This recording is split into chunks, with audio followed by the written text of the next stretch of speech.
Okay, I see all the council here. I see all of you out there. Staff's here. We're ready to get going. So, call to order the August 27th, 2012 meeting of the San Carlos City Council and successor agency to the San Carlos Redevelopment Agency. If you would all rise and join me in the pledge. I pledge allegiance to the flag of the United States of America and to the republic for which it stands, one nation, under God, indivisible, with liberty and justice for all. Council members or staff, do we have any changes to the order of the agenda? No changes this evening, Mr. Mayor. No changes, okay. Not hearing any from the council, so we'll carry on the way we've got it.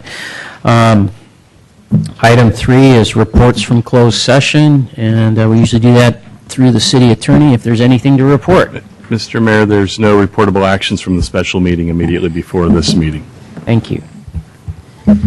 And next is council communications and announcements. And we've been on vacation for a good part of August, sort of. So maybe we've got some good stories to tell or something. We'll start over here with Mr. Olbert. Thank you, Mr. Mayor. I actually had just had two things I wanted to mention. One is I was at a Congestion Management and Environmental Quality Committee meeting today for the City County Association of Governments. And one of the topics that came up, they were talking about pollution discharge into the bay. And I was fascinated to learn that a source of pollution for the bay actually has to do with brake pads on cars and the copper in them. When you brake your car, step on the brakes, there's an abrasion process. That's what slows your car down. And it's actually been identified as a source of pollutants into the bay. And I mention that not because it's something we need to specifically address, but just that it was a reminder to me that there are an awful lot of dimensions of life that you don't tend to think of as having pollution footprints that do. The other thing I was going to mention is because I'm going to be dropping my daughter off at college in Scotland next week. I think she's trying to get as far away from her mother and I as she can. I'm going to miss the next council meeting, and I apologize for that, but duty calls. Thank you. And that's the next council meeting that's up here, not the council retreat. Correct. Correct. Okay. Thank you. I'm not allowed to miss that. All right. Let's swing on down here to Ms. Clapper. Okay, great. In the course of taking on some assignments with the council, one of them is the San Mateo County Library, JPA, and they canceled their August meeting. I guess they heard I'd been assigned. But in lieu of that, I had an excellent orientation meeting with several of the folks from the San Mateo County Library, giving me information to prepare for the next governing board meeting. So that was excellent. And along the same lines, I met with the San Carlos Green Organization and got some good information about their various projects that they've done in the past, their interests and ideas for San Carlos in the future. So that was excellent. And I was very happy to attend the Adult Community Center 30th anniversary lunch and present the proclamation to the group.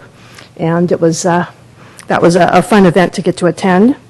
And something that's coming up that I've heard about, and I'm not sure how as a community we're encouraging people to participate, but there's going to be a new CERT training class starting in mid-October, being the Community Emergency Response Team. That might be something that we would like to see more folks in San Carlos get involved in.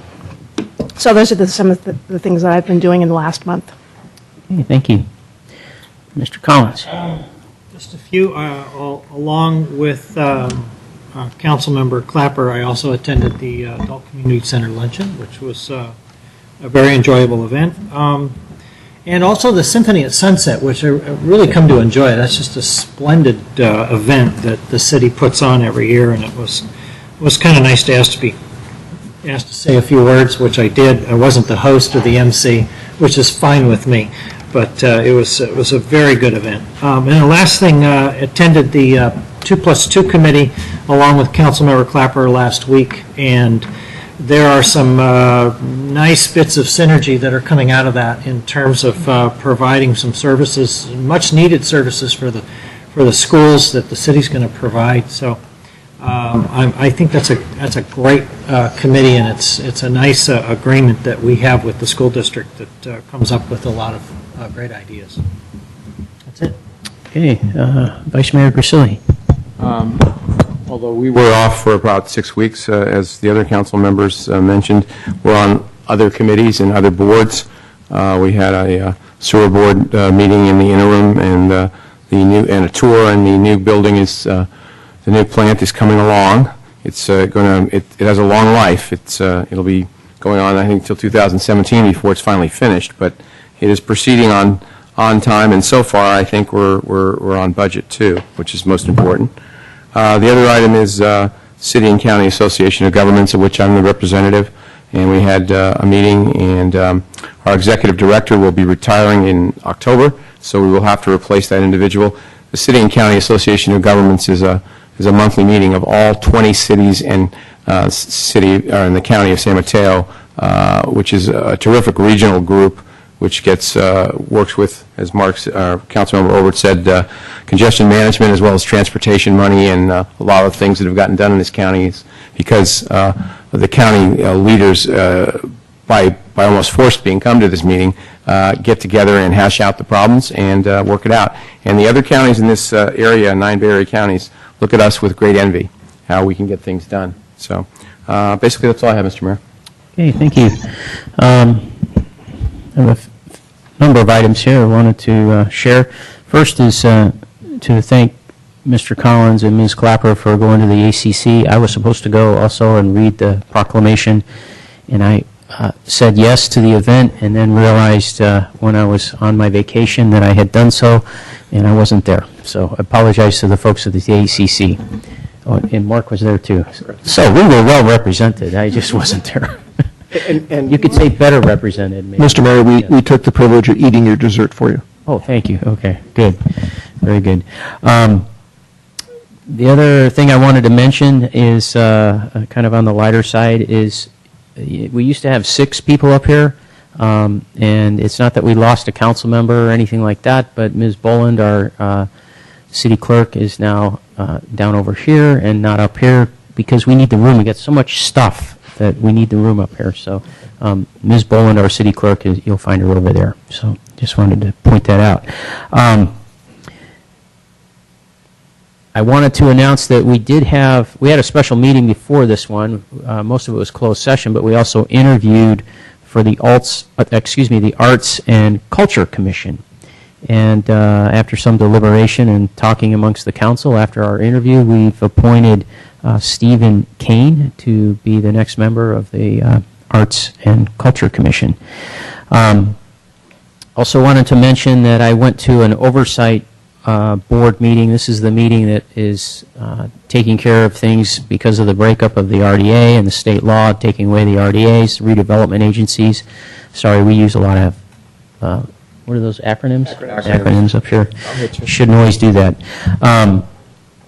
And I just wanted to, for the good of the community and also for the good of the council, I took one of the ideas that came to my mind when we interviewed to replace Mr. Klein, and Ms. Clapper talked about during her interview the downtown storefronts that were empty, and had the idea of could we get a temporary tenant in there. And I think we were under the impression before that we couldn't because we were stuck with the unknowns of the RDA and so on and so forth. But I brought that up at the Oversight Board meeting. The attorney, Mr. Maltby, you can straighten me out if I don't get this one right, but the attorney felt like we probably could do some things more than we might be doing now. He's going to look into it and let the board know for sure. But I did raise it with the board. There's a couple of folks who live in San Carlos who are on that board, and they were very interested in that prospect of possibly getting something in those empty storefronts, or at least using the building for something so it has some activity.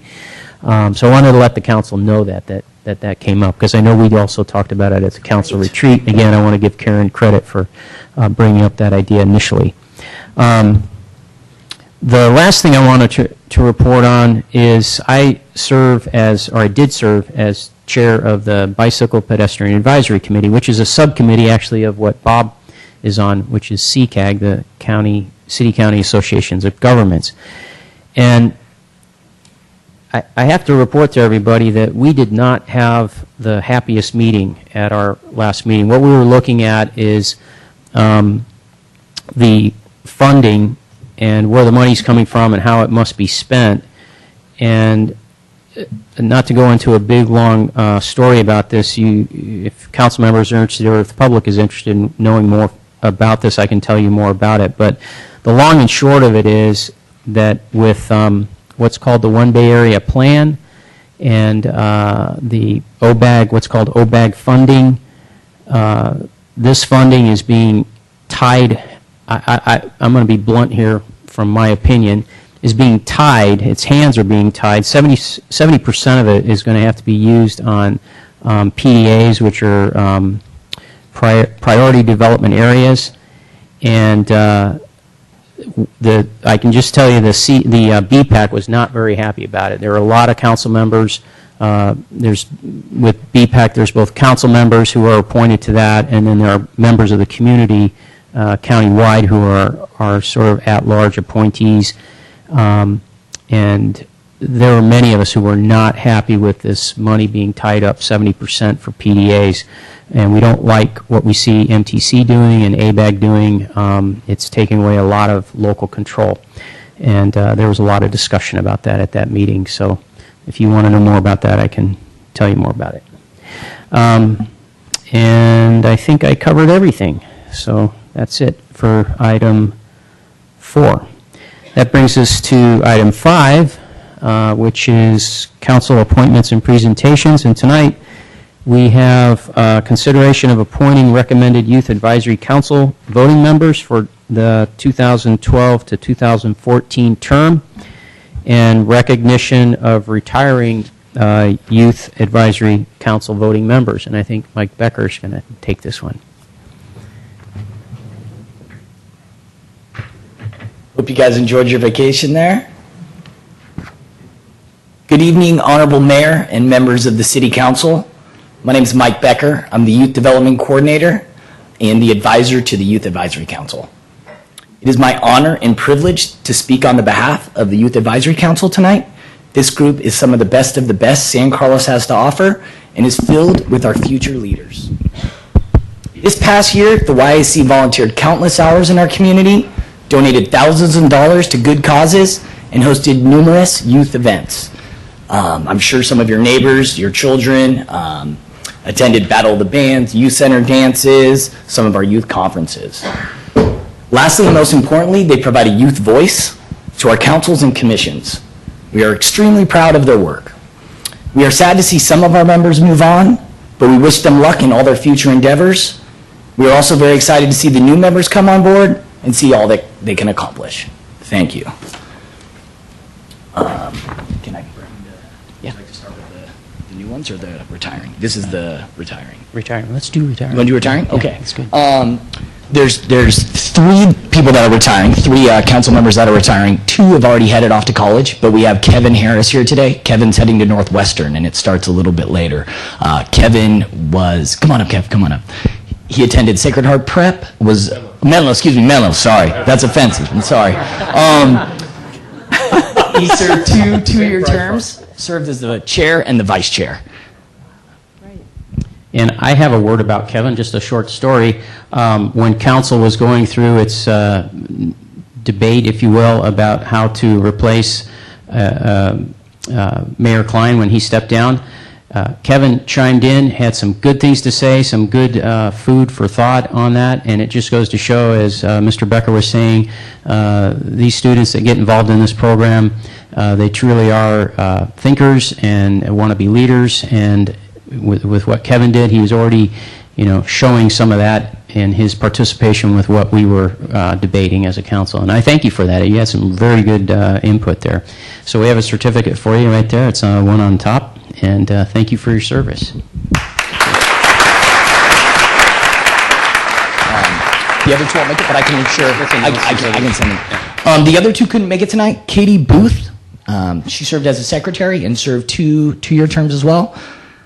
In addition, Lauren Vogel, who also served two-year terms, two-year terms, and was also a secretary. No problem.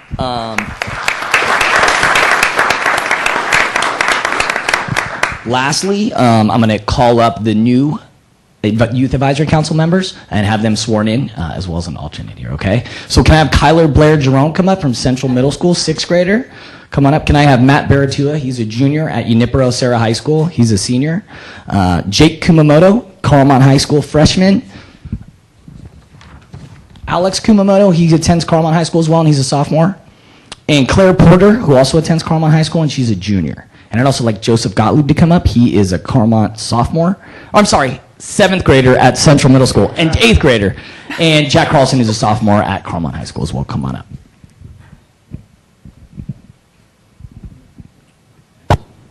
They need to vote. I was just going to say. Yeah. Mr. Mayor, you need to vote on the appointments before I swear them in. Yes. I'm going to tell him to take a seat. Mr. Mayor, I move that we accept the recommended appointments. I second the motion. Aye. Okay, that means you all have become members of the Youth Advisory Council. Congratulations.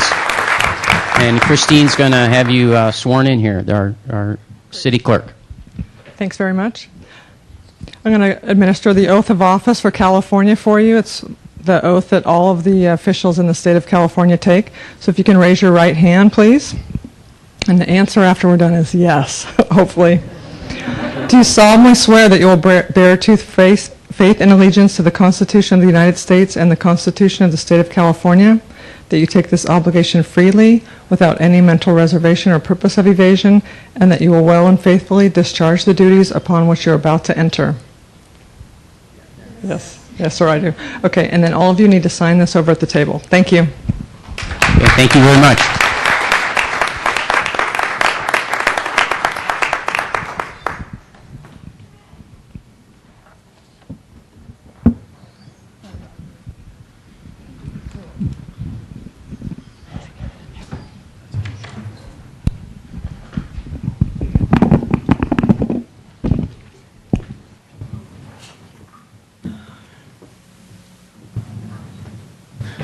So nice to have a take charge council when you're off the dais.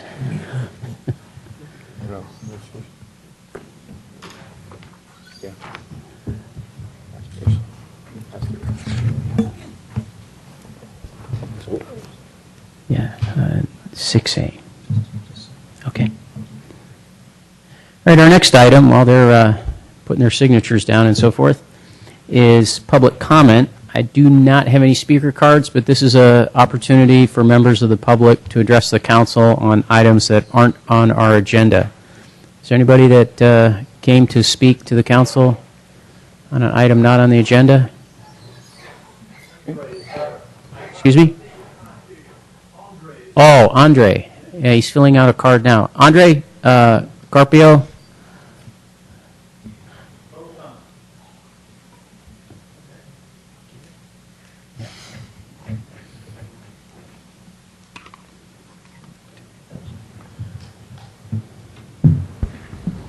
Mr. Carpio, you've got 2 minutes. Can't hear you. He can't hear me at all. Okay.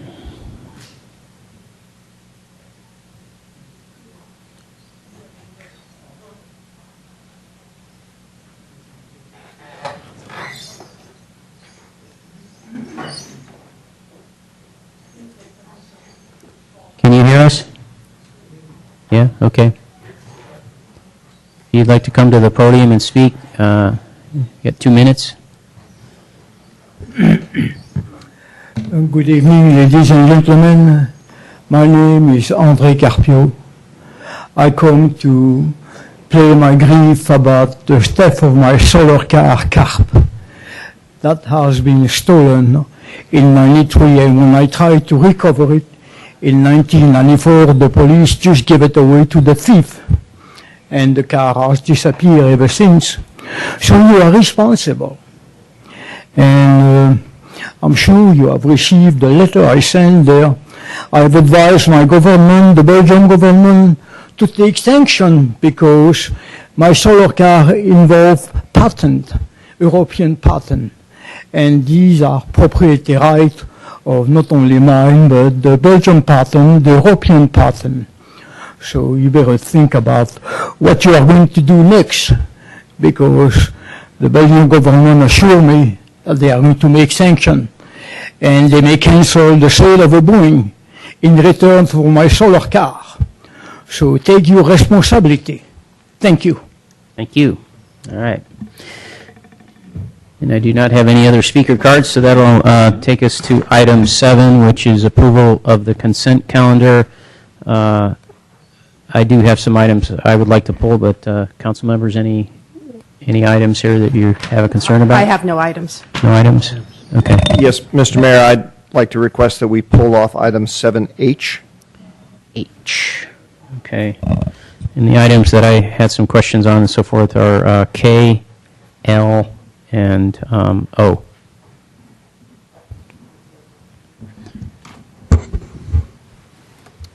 So if we could have a motion for the other items. Mr. Mayor, I move that we approve items 7A through G, I, J, M, N, P, Q, R, and S. I'll second that.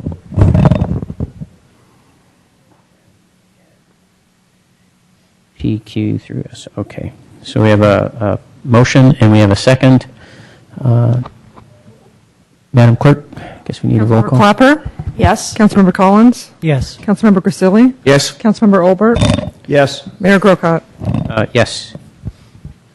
Okay. Now, what we've been doing is taking these items immediately. We're going to go back to the practice, though, of taking these at the end of the meeting. So that's was the original intent, and we'll stick to that original intent. Okay. That brings us to item 8, which is reports to council. And Reports I'm this seeing evening. nothing from the city staff. They've enjoyed their vacation. They don't have anything for us. Got it.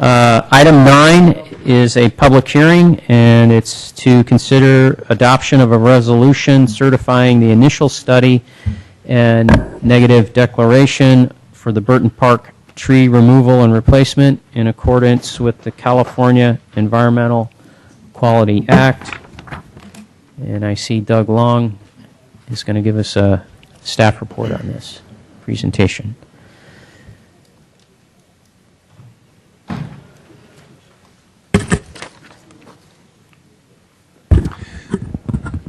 Good evening, Mr. Mayor, members of the City Council, Doug Long, Parks and Recreation Director.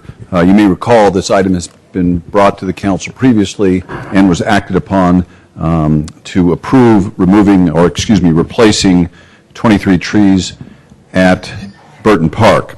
I'm going to quickly go through a PowerPoint just to kind of bring you up to date and where we are at with the project. Excuse my speed through this. As I say, this has been vetted one time. This will be a kind of a refresher. There's a couple of new items on there, but then I will leave it to Council to ask any questions that they need clarification on. Again, we'll notice that the red line demarcates the area in which the trees are located in the park. They are ironbark eucalyptus trees. There are 22 now. There were 23 when we originally reported this, but we'll comment on that in just a couple of minutes. A safety inspection by a certified arborist was conducted following one of the branches falling on a basketball court, so it kind of triggered a review or an assessment of the trees. This assessment identified each tree, starting with number 1, closest to Britton Avenue, and all the way around the corner to number 23. And you can see how they are in relationship to the tennis courts. Kind of a rudimentary figure here, but it gives you some perspective in which ones we're talking about. This is what they look like. This is cedar, so you can see along the tennis courts from that perspective. This is on Arroyo, looking into the children's playground area. Arroyo and Chestnut, you can see as you go around the corner, there's kind of highlights one singular tree on 23. There's two, one at the corner. The trees on Cedar Street have weakly attached sprouts. They just, there's some issues with the trees, and on the Arroyo, you'll notice from the pictures, and if you recall, they have been topped to provide adequate space for the PG&E lines overhead. We can only speculate about the trees that are on Cedar. Those were topped at one time, and topping the trees compromises the tree. It's no longer doing what it wants to do, and it tends to want to grow out. This could have occurred 40 years ago, for all we know. But and we again speculate that they were possibly topped to add additional sunlight into the park. The finding of the arborist inspection, they had a variety of things that were going on. This is provided in the report. I'm sure you have reviewed that, and there are a variety of things that we're adding to the trees not being in good health or becoming a safety hazard. On January 23rd, authorized the 23 eucalyptus tree removed. We had community meetings. In those community meetings, we engaged the community to determine what the replacement trees would be. So we wanted to get some input, particularly from the neighbors, in some of the recommendations that we were making, and they were happy to provide us with some feedback. We did an initial study as part of CEQA. We issued initial study and negative declaration on April 4th, but in response to one of the public comments, actually a couple of the public comments, we decided to have a tree risk assessment for public safety, and this was by a certified tree risk assessor, and a historical and cultural value study done to answer the question whether or not the trees presented a historic faction of the park. As a result of the consultant review, the initial study was modified to reflect the consultant's conclusions, and it was recirculated, and you can see the timeline that we provided that recirculation. And then on August 10th, as this process was going along, one of the trees, actually the branches on tree number 6 fell. This is the damage that was occurred. You may have heard about this, or may have in fact seen some of the pictures related to this. It had significant damage to the car. Nobody was hurt, but this was a moving vehicle, and you can see it was just a split second away from causing catastrophic damage to people and to the individuals in the car. More pictures of this. It shows where the branches broke. Incidentally, this with the initial review, this tree was slated to be pruned, not taken down. This was with the recommendation, although staff recommended that we actually eliminate all 23. This is because we were afraid this may happen. We just don't feel confident in these trees at this point in time. If it were pruned, it would have to be pruned significantly to where it would completely lose its integrity. It wouldn't really look much like we would anticipate an ironbark eucalyptus tree to look because of the necessary steps we would have to take to bring it into safety. And then finally, I'm just going to let you glance at some of the trees that we have proposed. We did run these past the community. We did get a buy-in from the community in terms of tree replacement. What we're trying to do is create biodiversity. We don't want to put all the same species in there. If something goes wrong to one, it usually goes wrong with the rest of them. So we do have a variety of trees. It will offer a variety of fall color.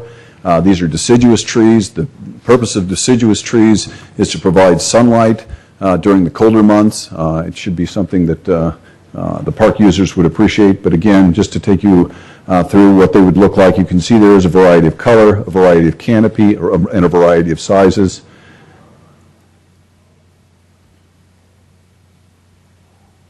And I'd be happy to answer any questions you may have.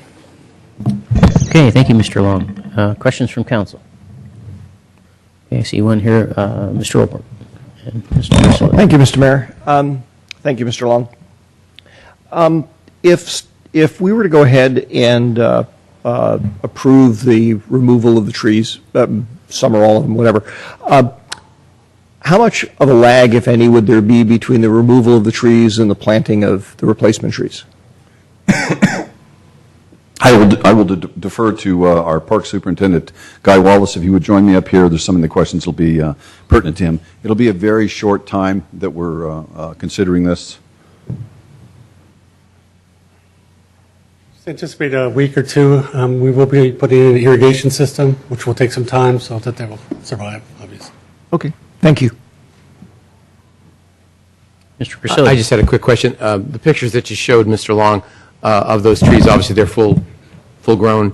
How much time would it take for those, for the trees to, ballpark, again, I know we're not botanists, but approximately how long does it take to get to the level of those pictures?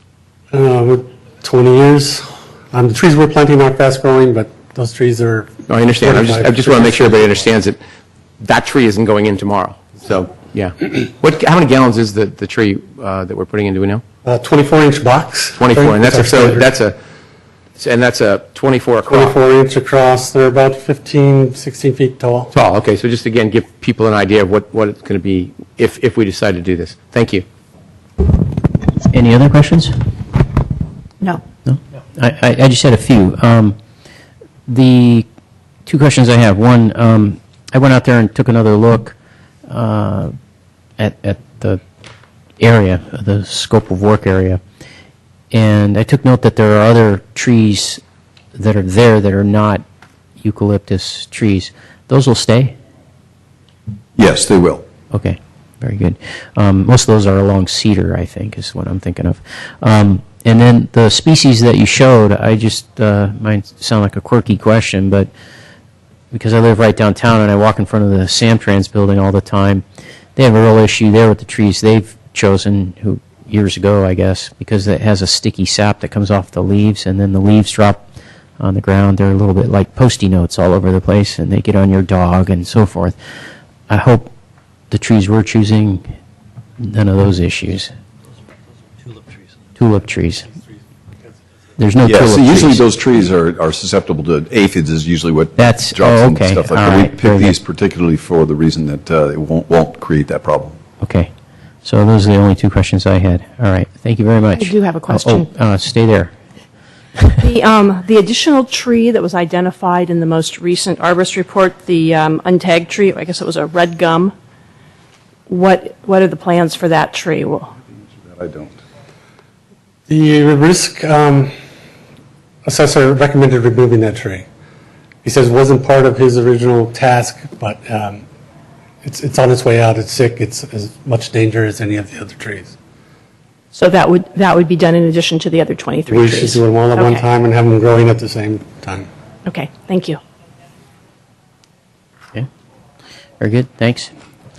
So this is a public hearing, and I've got, I believe, one speaker slip on this issue. So, Cara Vonk.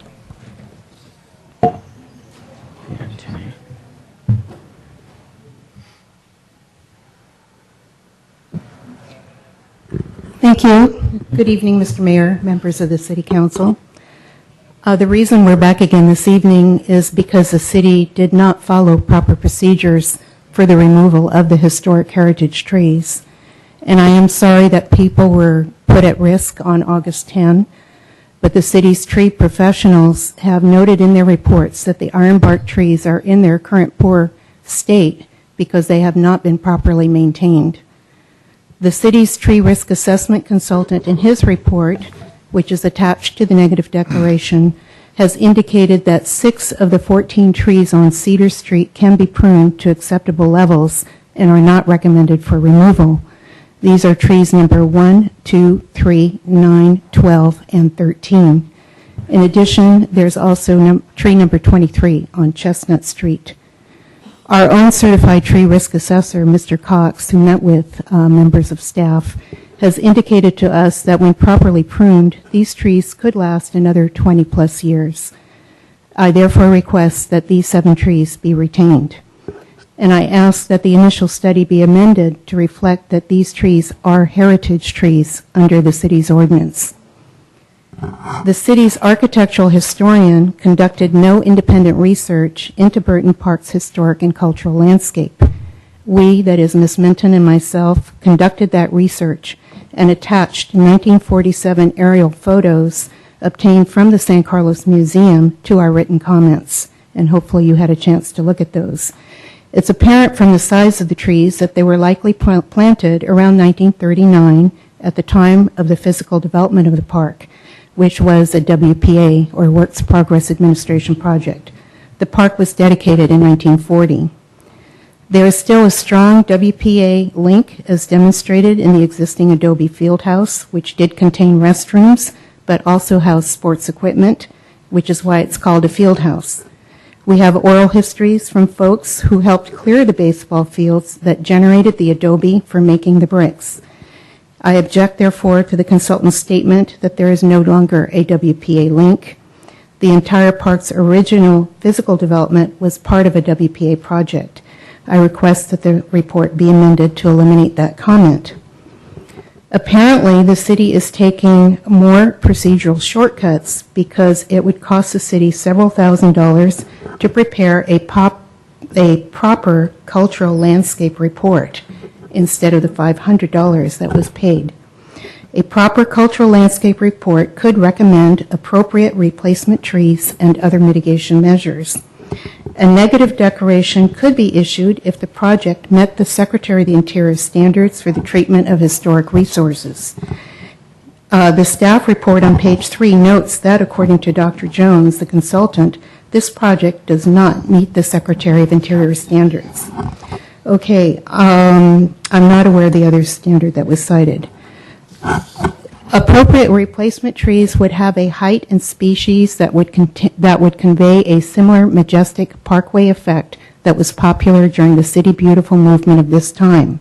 The mishmash of trees proposed by staff are not appropriate replacement trees. I attended that first outreach meeting. Ms. Minton and I attended that. Ms. Susan Rose, who leases the Kiwanis building, attended. A Parks and Rec commissioner, a gentleman who lives across the street on Arroyo, whose primary interest is in getting the cables undergrounded, and another young man. That's the input the city got.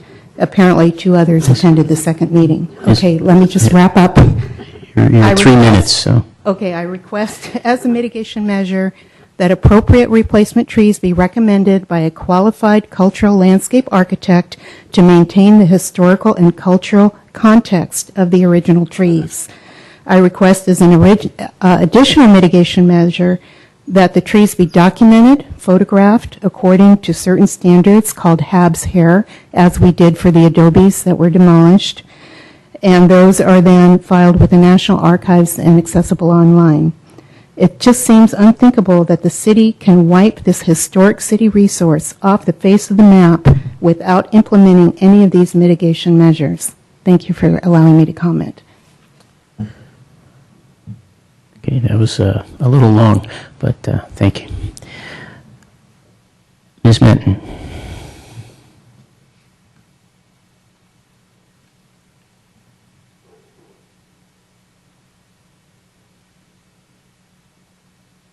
Sandra Minton, 66 Northam Avenue in San Carlos. Regarding the 23 ironbark eucalyptus trees in Burton Park, Dr. Jones states that there were no original plans found for Burton Park in the city's files or in the files at the Museum for San Carlos History. Ms. Vonk and I included with our comments copies of photos showing the young trees along Cedar and Arroyo. These photos were dated 1947. From the 1947 photos, one would calculate that the ironbarks would be 65 years or older, qualifying them as heritage trees. One of the copied photos has been enlarged to cover a large section of the south wall at the museum. It seems difficult to miss, as it seems Dr. Jones did not see it. In order to preserve the historic character of the landscape, the parkway effect, The plantings for Cedar Street need to grow tall and have characteristics of the ironbark trees, such as the tall nature, compact, thick trunks, and spreading canopies that connect with each other up at the top. The trees along Arroyo need to be shorter, as it is a requirement for them not to interfere with the utility lines. It would be wonderful if somehow we could underground the lines, and that might be a future project to be taken on by the city. Thank you for your time and attention. Thank you. One more on this item?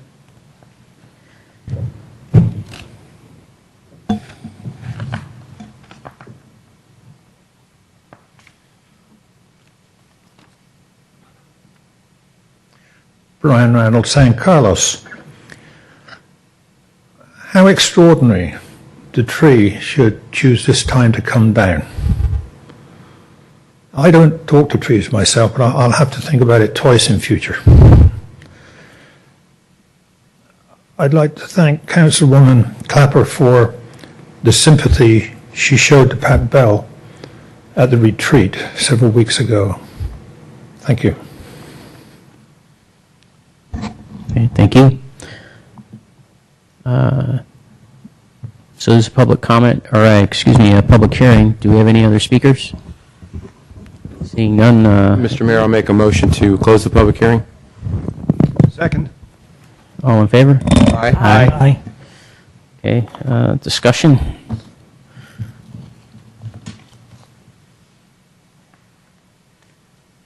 Well, I would, Looks like you're about to say something.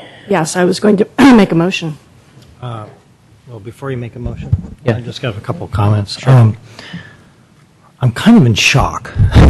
I find it unbelievable that anybody could suggest that the city put us in this position. That study was done in November of last year. We voted in January to take these trees out.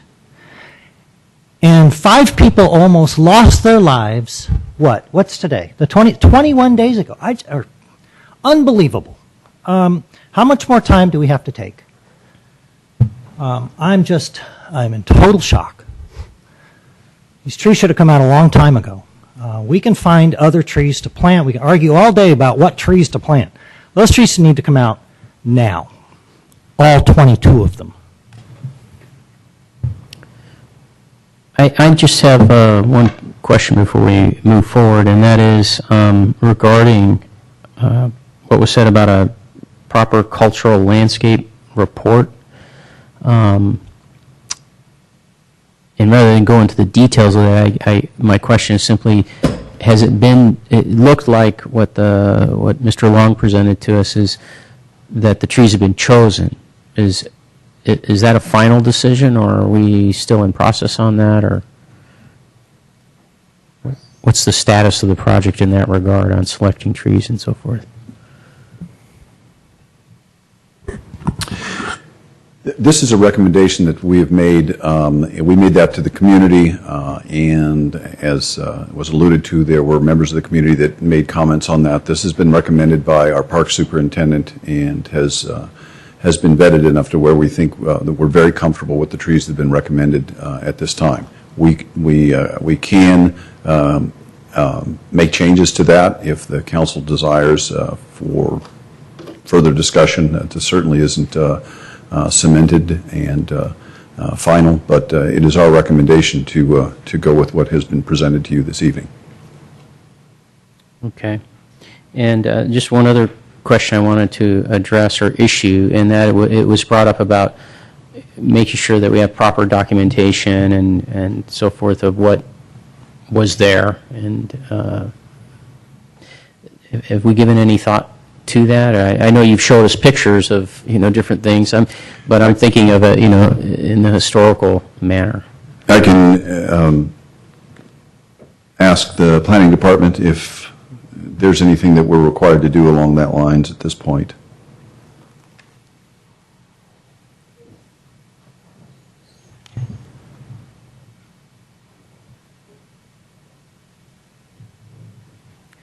Deborah Nelson, Planning Manager. We did include in option 1 of the recommendation that you could direct us to do the proper photo recordation. And I just also want to mention that Dr. Laura Jones is also here if you had questions specific of her analysis or what the Secretary of the Interior requirements are.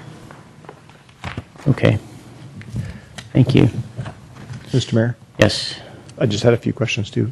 Oh, okay. Go ahead. I'm sorry. I was trying to... Mr. Long, the comment was made by one of the speakers that, or a request was made that the report indicate that these are heritage trees that are being removed. My understanding is heritage trees is a legal definition, and I was curious as to what staff's position on that is. Yes, the determination is that they are not heritage trees. By the species alone, they're not heritage trees. Is that correct?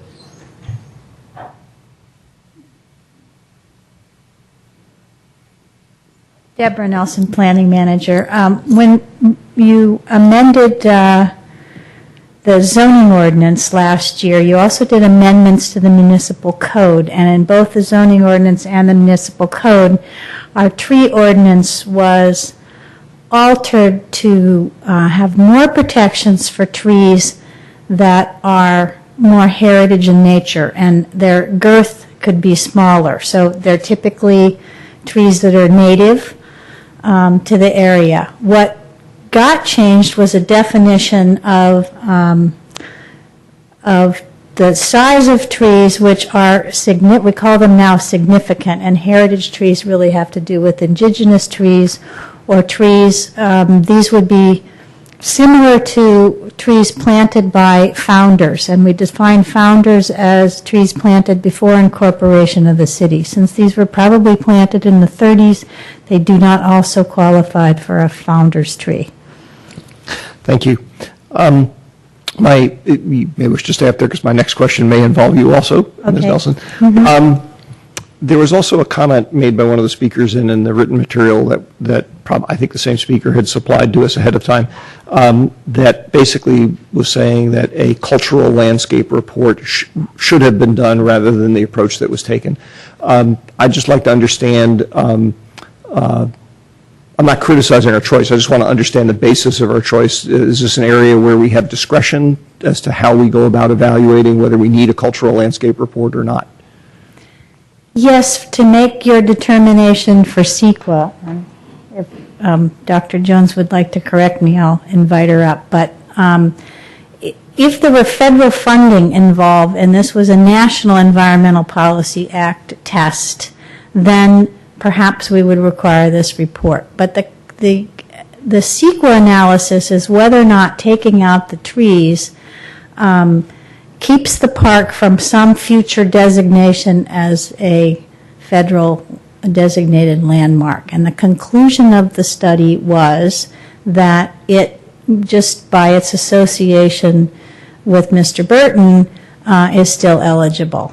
So we could go to the expense to do a cultural landscape report. We do have those old photos. What we do not have is the original landscape plan that was prepared by a then landscape architect who worked for San Mateo County Parks Department. And we do not find that in our own files, nor did we find it at the museum. Okay, thank you. Last question, which may be a Mr. Rubin's question. As I have been getting steeped into CEQA and EIR learning, one of the things that I have been learning about is there is a process inadvertently that sometimes happens where a project gets approved because we are allowed to approve projects that have significant environmental impacts, and then that essentially resets the bar for a subsequent project. I don't know of any subsequent projects that would involve Burton Park, but one of the comments that one of the speakers made sort of caught my ear in that regard, which is, is there anything in the reports that we have in front of us that would effectively make it easier than it currently is to do some kind of modification to the park in the future because by virtue of removal and replacement of the trees. I think the issue you're talking about is a baseline issue. Yes, exactly. Which I don't think applies to this situation. I mean, really the issue that's being presented tonight is the removal of the trees. The CEQA document was brought back and it was recirculated to deal with the historic resource issue. The consultants and the initial study show that it's the trees themselves are not a historic resource. They also don't affect the future potential eligibility of the park for designation as a historic resource or landmark or other designations such as that. So I don't think the baseline, I mean, we also are proposing replacement of the trees, and that's a factor in the study and the approval that you're going to make tonight. So I just don't see that the removal of these trees affects any future designation or historic nature of the park. Thank you. Those are all my questions, and I was willing to make a motion too, but I think Ms. Clapper. Well, actually, You got started on a motion, and Mr. Mayor, what I was trying to do was follow the directions that we kind of set for Right. ourselves in our retreat, where we were going to, after we had the public comment, we were going to make a motion and then have the discussion as related to the motion. And since there's going to be two motions related to this, I was going to get the first one out of the way. I also have comments, but I was going to do the motion first. So I can proceed with my comments, and then we can do the motion. I don't know if you have a preference. And as just how to we the point of the proceed. procedure, I think the reason you saw us do what we did is because the public comment, and public comment, public hearings are a tad different because you hear from the public, they raise issues, and sometimes their issues are technical in nature and require us going back to the staff and asking some questions, which is, I think, what you just witnessed, to get clarification on some things. So if you're prepared now, though, to make a motion, we can do that. Will I still get to make my comments after the motion? Oh, yeah, sure. Okay. Just checking. I don't want to. Okay. Well, then I would like to make a motion that we adopt this resolution, number 2012-49, certifying the initial study and revised negative declaration for the Burton Park tree removal and replacement in accordance with the California Environmental Quality Act. And you want a second? I'll second it. okay, so you've seconded.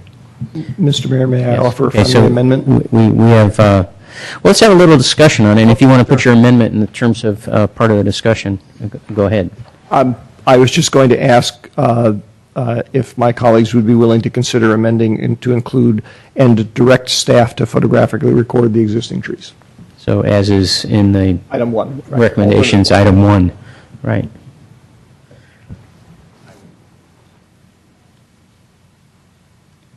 Are you friendly to the amendment?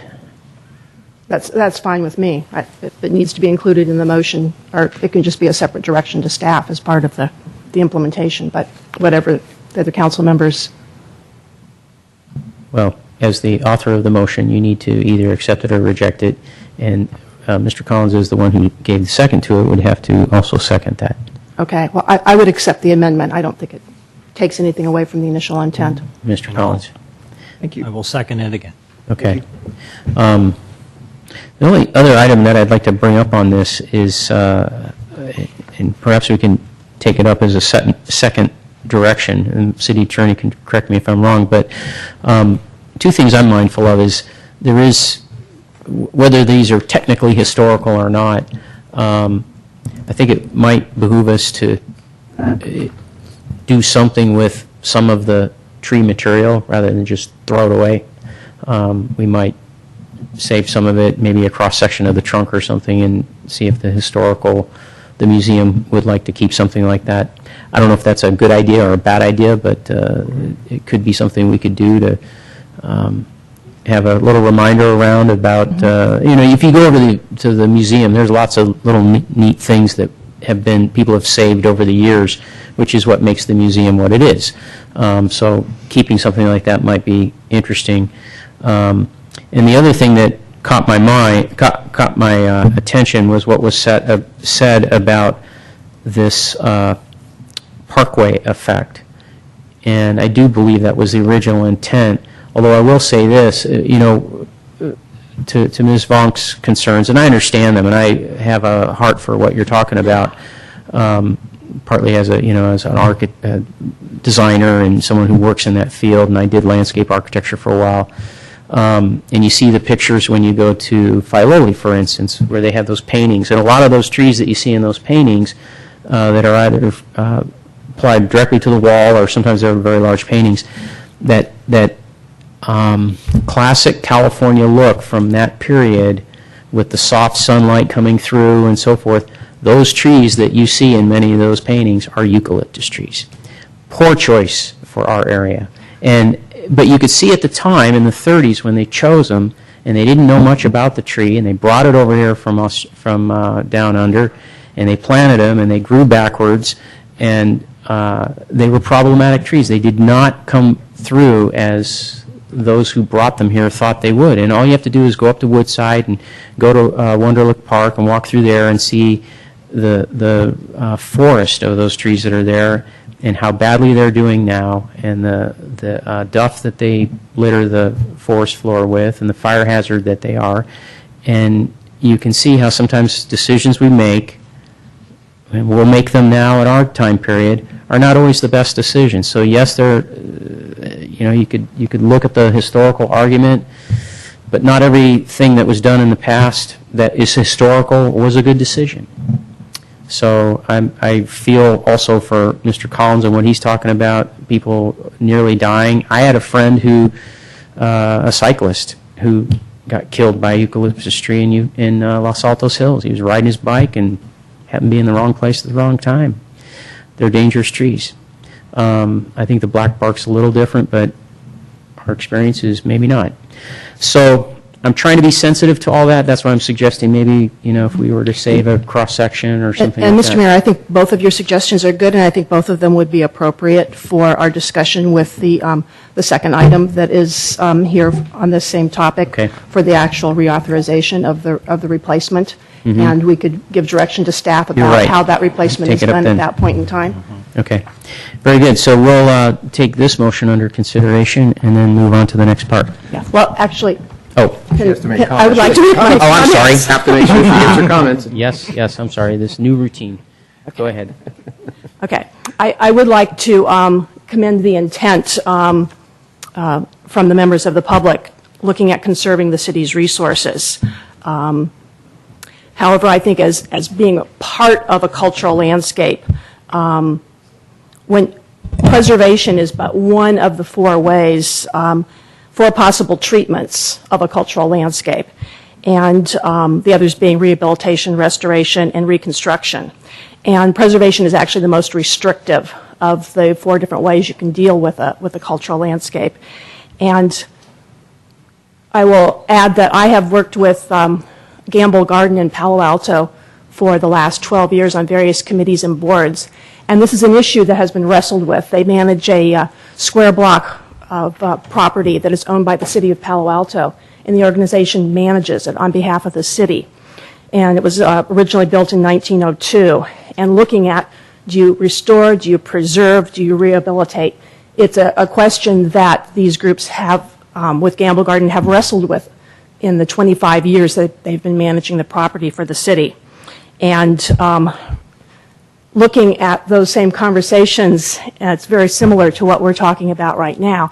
And what we're really looking at here is rehabilitation of this as a cultural landscape, meaning we're not trying to replace the same trees because, as the mayor pointed out, given what we know now, we wouldn't choose those trees again. We wouldn't plant them there. So there needs to be a different way of looking at this other than preservation, and I would encourage the members of the public to be open to that option. I think as the mayor discussed, the idea of having a row of similar trees going down the street is something that was part of the original aesthetic, If that sounds like probably will not be part of what we do if we do a mix of trees. And in this case, the selection of the trees really, the type and the condition of the trees is really detracted from that. So perhaps a change, but having those trees, again, it's that idea of rehabilitating what is there in the park to make it be of benefit to the community. So I am pleased to see that we're looking at doing this, and I think it will, in line with other improvements we're looking at doing at Burton Park, be a real benefit to the community. Thank you. And not to cut anybody else short, do we have any comments down here? Okay. No, Mr. Mayor, I think I agree with most comments made by the council. It's a very difficult thing to take a tree down. I know no one likes to do it. In this situation, though, I think it's for a number of reasons, as the other council members have mentioned. I think it's appropriate. All right. So, Madam Clerk, I think we're ready to vote. Councilmember Clapper? Yes. Councilmember Collins? Yes. Councilmember Grisilli? Yes. Councilmember Olbert? Yes. Mayor Grocott? Yes. Okay.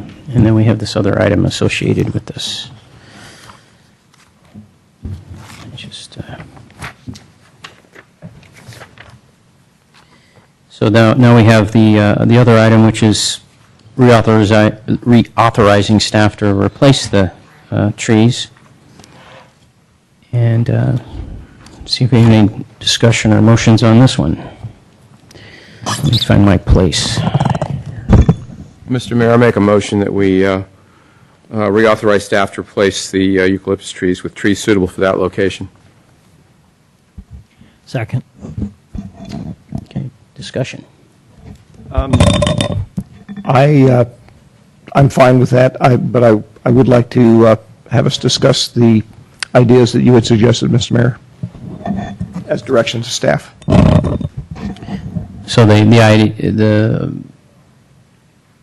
two things that I suggested was, one, saving some kind of material from what we had and offering it to the museum. And the second related a bit to what Ms. Clapper was talking about, of possibly looking at some other, getting the aesthetics if we could, but if that would require some staff time and perhaps some other hearings. Through the chair, Sounds like Mr. Vasili is, if I may jump in here, your motion is just go forward with the right, but I recommendations that are certainly there. accept a friendly amendment to take some of whatever we need on, is appropriate to put it in the museum. The second, I'm not, because I'm not a botanist, and yeah, we could sit here and say, I like that color. No, I like that color. No, I like that tree. If folks would like to do that, I'd love to form a subcommittee, and they can do whatever they want, but this council member won't be picking trees. I leave that up to experts, and I am not an expert. Right, and I don't think we were suggesting that we pick the trees, but just that we might have some more input from the public. Not on the second one. I can't. Okay. I can't buy into the second one. So I'll buy a friendly amendment. I don't know if Mr. Collins in the second on the first one, but I can't buy into the second one. All right. But a separate motion can be made. So if people want to do that. I would like to interpret the last part of that as with the trees suitable for that location as being something that staff will take and will evaluate the trees that were identified by the public to be included and think about what really is suitable for the location. My one concern is there's 9 different trees that have been selected, and there's 23 or now 24 with the red gum, 24 trees to replace. So we're looking at, it can either be a hodgepodge of trees or it'll be great aesthetically. And I have kind of mixed feelings about the number of trees. But I know some of them are similar to trees that are already in the park. Because I think when you're doing the landscape design, you want a certain amount of repetition. Also, like Mr. Long mentioned, some of the trees will be different at different times of the year, the color, and that is aesthetically pleasing. But I would defer to staff whether they want to look at this in-house or in working with the arborist that would be helping them to remove the existing trees and replace them, getting some additional direction from that arborist. But I would leave it up to staff to define the best way to go about doing that. And I guess having made the comment that I did, but sitting here thinking about it, I can tell you, just as I said, and Ms. Clapper repeated that knowing what we know now about these eucalyptus, we probably wouldn't choose those again. I can tell you, back in the days when I was working for a landscape architect, it was not uncommon to choose one species of trees and do a boulevard. And it was very pretty, but what landscape architects have discovered, as I think Mr. Long referred to, is the problem with that is you do run the risk that if a disease hits that tree, it hits all the trees. And so actually having a mix of species, while it may not be the same kind of effect, oftentimes is a better solution. So I guess I will take away my comments about, the aesthetic aspect of it, but I would like to have something there that, however the staff wants to do it, retrieve some material, share it with the museum, see what they want to do with it, and that sort of thing. So, I think so. Doing something that would be of a recognition of the historic nature of the of the past condition. And again, of the I park. would leave that to staff on how they want to do it and how they want to coordinate with the museum. But So are we amending the? If you're amenable to it. If you're amenable to it. I'm I amended amenable, the first yeah. part with the museum part, yes. All right, can we have a sort of a restating of that so I know what I'm? Sure. So I'm basically saying that the city council reauthorize staff to replace the 23 eucalyptus trees with trees suitable to that location and to direct staff to work with the History Museum and arborists or whoever to take something that makes sure that we have a record and a memory of what those trees were. I'll second that. Okay, very good. Madam Clerk. Councilmember Clapper? Yes. Councilmember Collins? Yes. Councilmember Grisilli? Yes. Councilmember Olbert? Yes. Mayor Grocott? Yes. That was a yes if you didn't hear it. Sorry. Okay. Mr. Mayor? Yes. Just before we continue, I had one other thought I was wondering, and I don't know if this is the appropriate time to bring it up, but in light of the fact that we had this incident, there are several other eucalyptus trees on city-owned property, I believe, particularly those along San Carlos Avenue. It would be nice to see a feasibility study on those trees and their safety and whether and what the cost would be to have those removed. One of those trees did come down a few years ago and did crush a car and did injure a person inside. And once again, the city was extremely lucky that that person wasn't killed. We've now had 3 trees destroyed by falling eucalyptus trees. At some point, I would like to see us study those trees along San Carlos Avenue as well. Through the chair, I'm not sure that those trees are on public property. I don't know. I don't know if they are or not, but I would like to know, are they on an easement or whatever? I would say the thing to do, Mr. Collins, is to discuss it with staff offline, and if you are finding some support there, discuss it with another council member, bring it up under council reports, and we can see if we can get consensus for I will something do like that. Thank you. Very good. We also have a retreat later this week, so. Oh, that's right. Yeah, we do. Okay. Thank Very you. good. Thank you, Mr. City Manager. That's true, and I meant to mention that under council reports to let the members know, so I'll do it now if it's okay, that we do have a council retreat coming up August 30th at the library, 8:30 in the morning until we finish. That's with the council and staff, and the public is welcome to attend. I didn't look at my calendar that far ahead.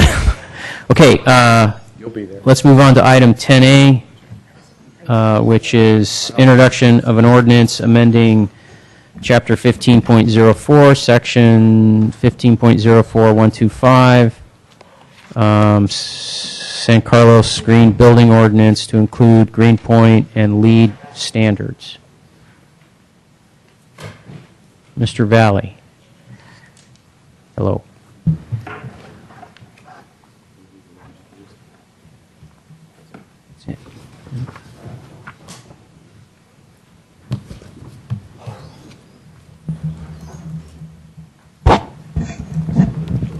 Thank you.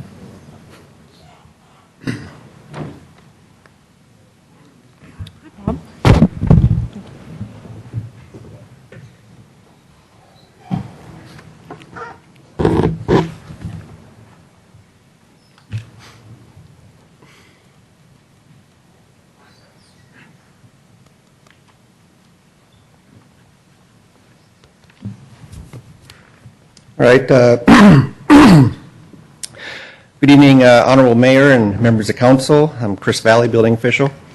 This evening, council has before them an amendment to the City of San Carlos Green Building Ordinance to formally include the use of Greenpoint and LEED minimum standards for residential and commercial projects built in San Carlos. On March 26th, council received a report and reviewed the city's green building ordinance that has been in effect since January 1st, 2011. At that meeting, council directed staff to collaborate with stakeholders and bring back a draft ordinance that formally includes the use of a point system and/or LEED standards consistent with what other agencies are utilizing. With that, 2 stakeholder meetings were held in the development of the revised ordinance presented to council this evening.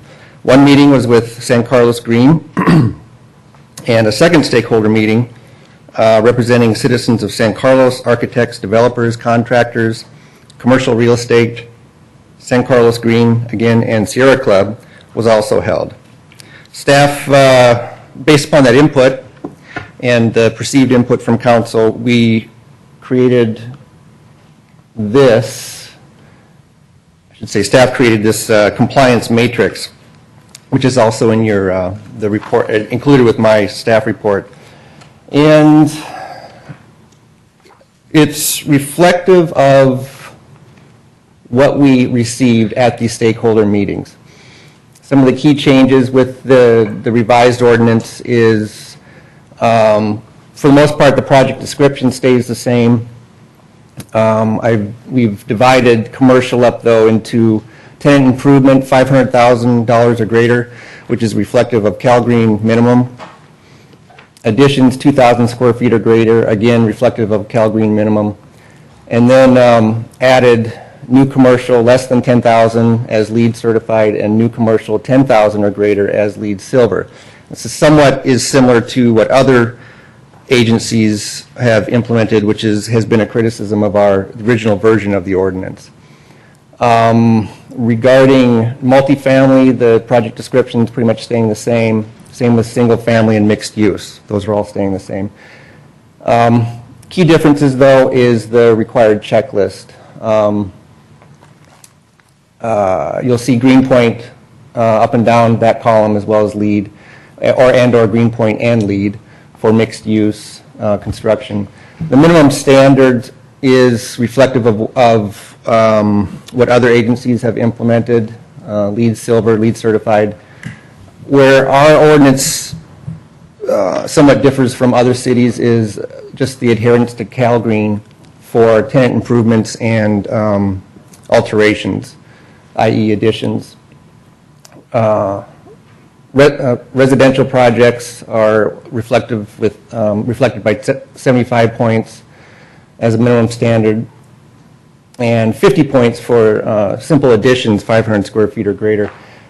The stakeholders felt that the additions 500 square feet or greater should be just more of an educational tool for people to learn about, the green building requirements, hopefully through the Build It Green checklist, and just simply use that as an educational tool for people as they submit their project.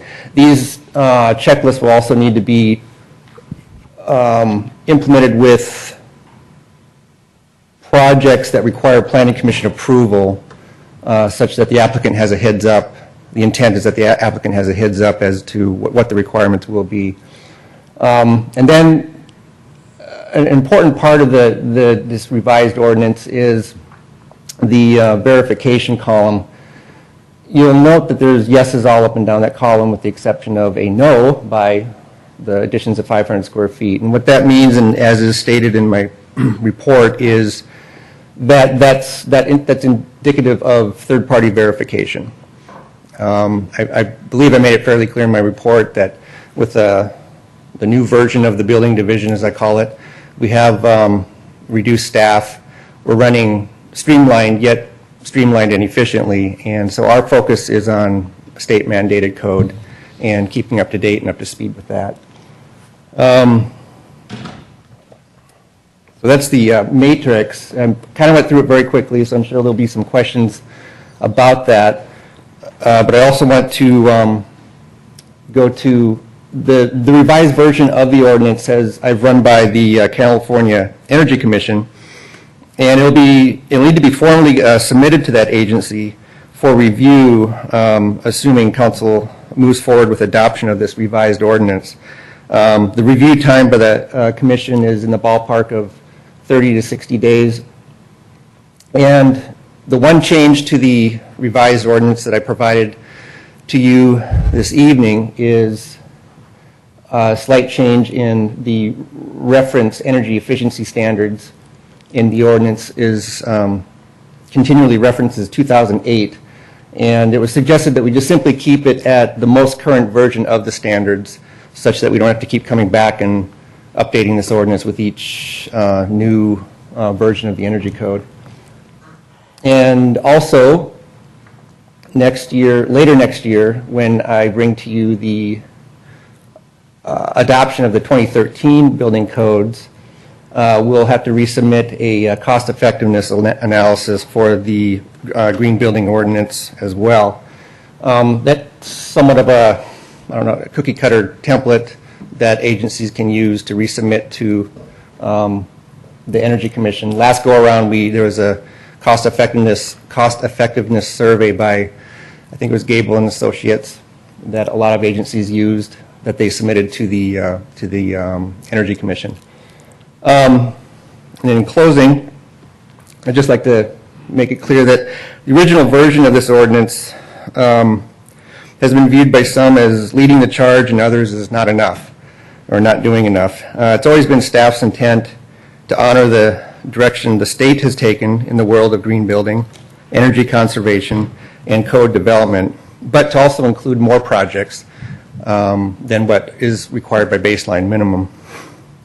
So this is also in keeping with our permit streamlining goals and keeping in check the costs associated with building in San Carlos. And with that, I'm available for any questions if you have any. Okay, thank you, Mr. Valley. Questions? Mr. Olbert.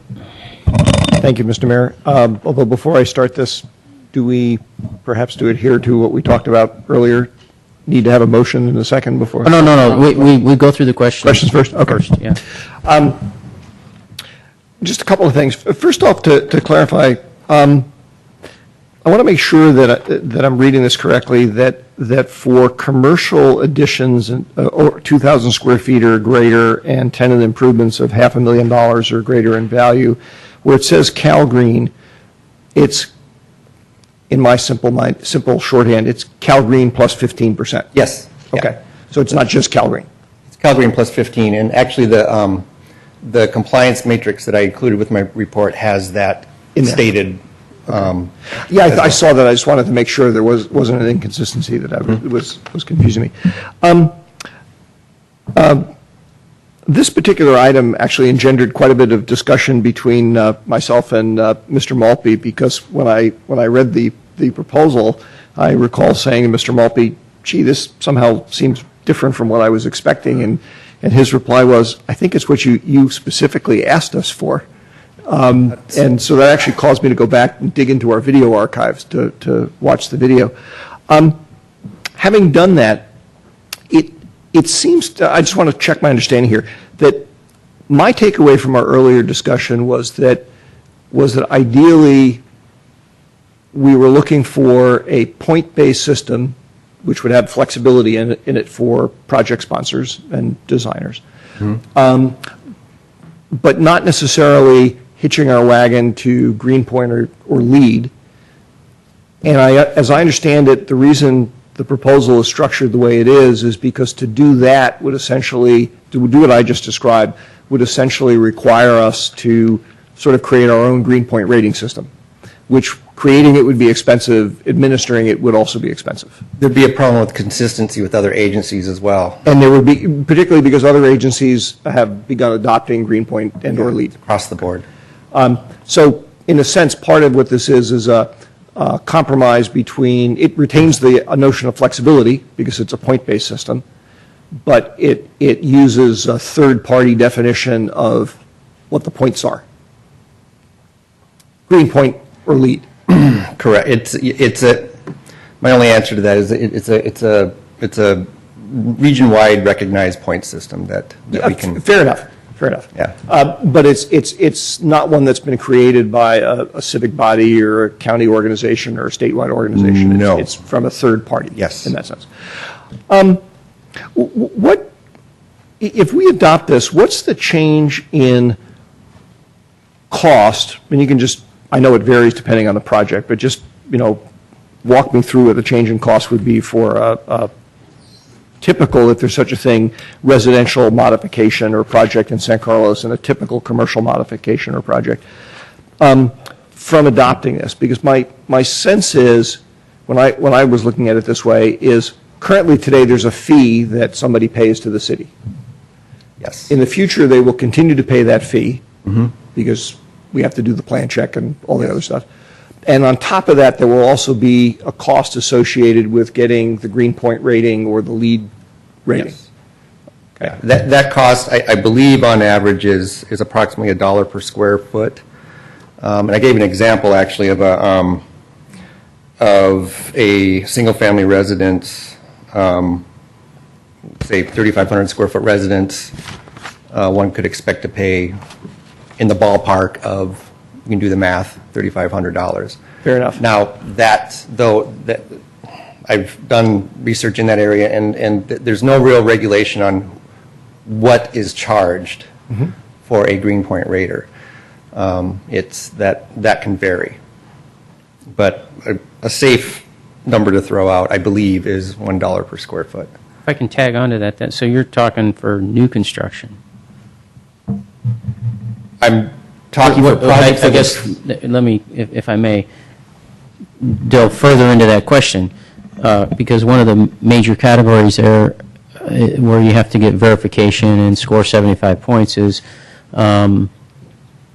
residential reconstruction, and you give a definition of what that is in here. And you and I both know, trying to come up with affected square footage area when you're using that definition, it can be a little bit squishy. But you and I also both know that you can take an existing 1,200 square foot home and end up in San Carlos easily with a 3,000 square foot home.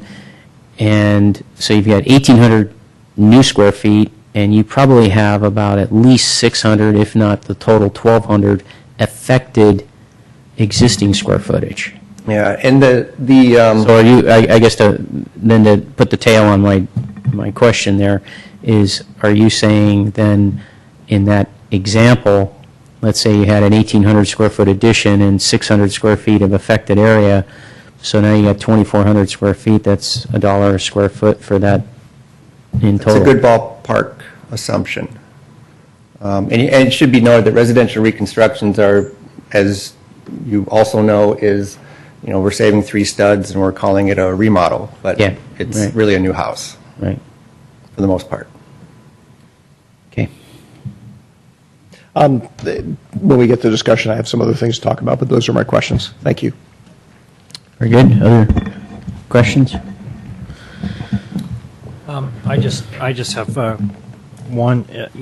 You said it's $1 per square foot for the LEED certification. No, I did not say that. I said it's $1 per square. I'm sorry, I may have not clarified that. It's on average. On average. On average, $1 per square foot for a Greenpoint rater. Okay. And I assume that the homeowner or who's ever having the structure built is paying that. The homeowner will be paying that. And who are they paying it to? The Greenpoint rater. Third party. Third party. They're paying it to a third party. Yes. Okay. Okay. Thank you. Wait, that's an incredible. I guess, Go ahead. do they get to pick, or do you get to pick the green raters? There's a whole list of green raters out there that they can pick. They can pick, so they choose? Yes. Okay. And again, it's all, whether they pick person A, B, C, D, or E, the average is about $1. Based upon my research. I understand. No, I mean, based upon your research, I appreciate that. I doubt there would be much difference. Yeah. I can't believe there would be, because it's still, it's a business, so they have to be competitive. Yes. Yeah. I would assume. Okay. Okay, I have a few questions. Number one is you had said that in 2011, that's when you referenced right at the beginning of your oral report, about 2011, and it's not in our staff report. I didn't That see. was So what we were saying there, our green building ordinance became effective, was January 1st, 2011. January 1, 2011, okay. And then, at least when I was going over the agenda with the city manager, he said this was on the agenda because of the council had asked to look at this scoring system. Is that because of, and maybe Mark knows, it sounds like it was because of the current council, and maybe you had brought this up, or? I'm just wondering if it had to do with the council has had such a huge change. Majority of us weren't here, not too long ago. So I'm wondering if it was the impetus of the people you see up here, maybe without Karen, or maybe with Karen. Because it goes back to, it was from January, right? Isn't that the video that you looked at? It was in March. In March, I'm sorry, March. So Yes. Mr. Mayor Klein was still serving at that time. Yes. Okay. So I think from that point, the point I was thinking of, the only change has been Ms. Clapper. Ms. Clapper. Okay, so that's why I asked that question. I was just curious about that. Mr. Valley, in your experience, then I'm curious because I haven't, my line of work, I haven't run into, I don't think, trying to achieve Cal Green plus 15% that's the Title 24 part of it, correct? That's the energy component, component, yes. Actually, Okay. Title 24 is all of the building codes, and it's oftentimes mislabeled as just energy, but Title 24, Part 6, Yeah. energy, yes. Can you give us some examples about how that gets achieved, the 15%? With the 15% over, it can be anywhere from throwing in cool roof, or I should say, implementing cool roofs, more efficient windows, more insulation, reflective roof sheathing, more efficient HVAC, goes on and on. Well, some of this, let me discuss this a little bit with you. So insulation right now, we're like if you have a 2x4 stud wall, you're at R13, you're at R21 with a 2x6, space in the roof, or you can get up to R30, right? Usually you're insulating the floor these days, although the effectiveness of that is really pretty questionable. But, let's say we throw in R19 in the floor. Windows are generally 0.4 U value, double pane. What are we doing to the windows? Can we really get that much more? I guess argon gas, reflective, so forth. I'm trying to. You're getting real technical. I know I am. And you're losing us all. Well, you guys can have a great conversation. No. The rest of us are out of it. And I was in the business. Yeah. Well, it's. Is there a question here? I guess, Mike? Yeah, there is. Okay. So what I'm driving at is, so we've got the dollar per square foot for the LEED certification. That's what you're saying, and those are the ones where it says verification. Yes. That's what you're talking about. Yeah, okay. exactly. So there's that cost. There's the additional cost for grading 15% higher than what you would normally be required for current Title 24 standards. Correct. And there's an additional cost with the more stringent codes coming down the road with the next code cycle. And that's something, well, so I've got a question in there too, but where I'm driving at is this paragraph that you have here in the staff report about improved standards at the state level will increase the cost of a typical new single-family. And then this is what you're saying, by approximately $2,300, see attachment 1. And then you come down here and you say, total estimated increased cost to build a new single-family residence, assuming 3,500 square feet in San Carlos, is about $5,800. Energy savings, and you go into that. Yeah.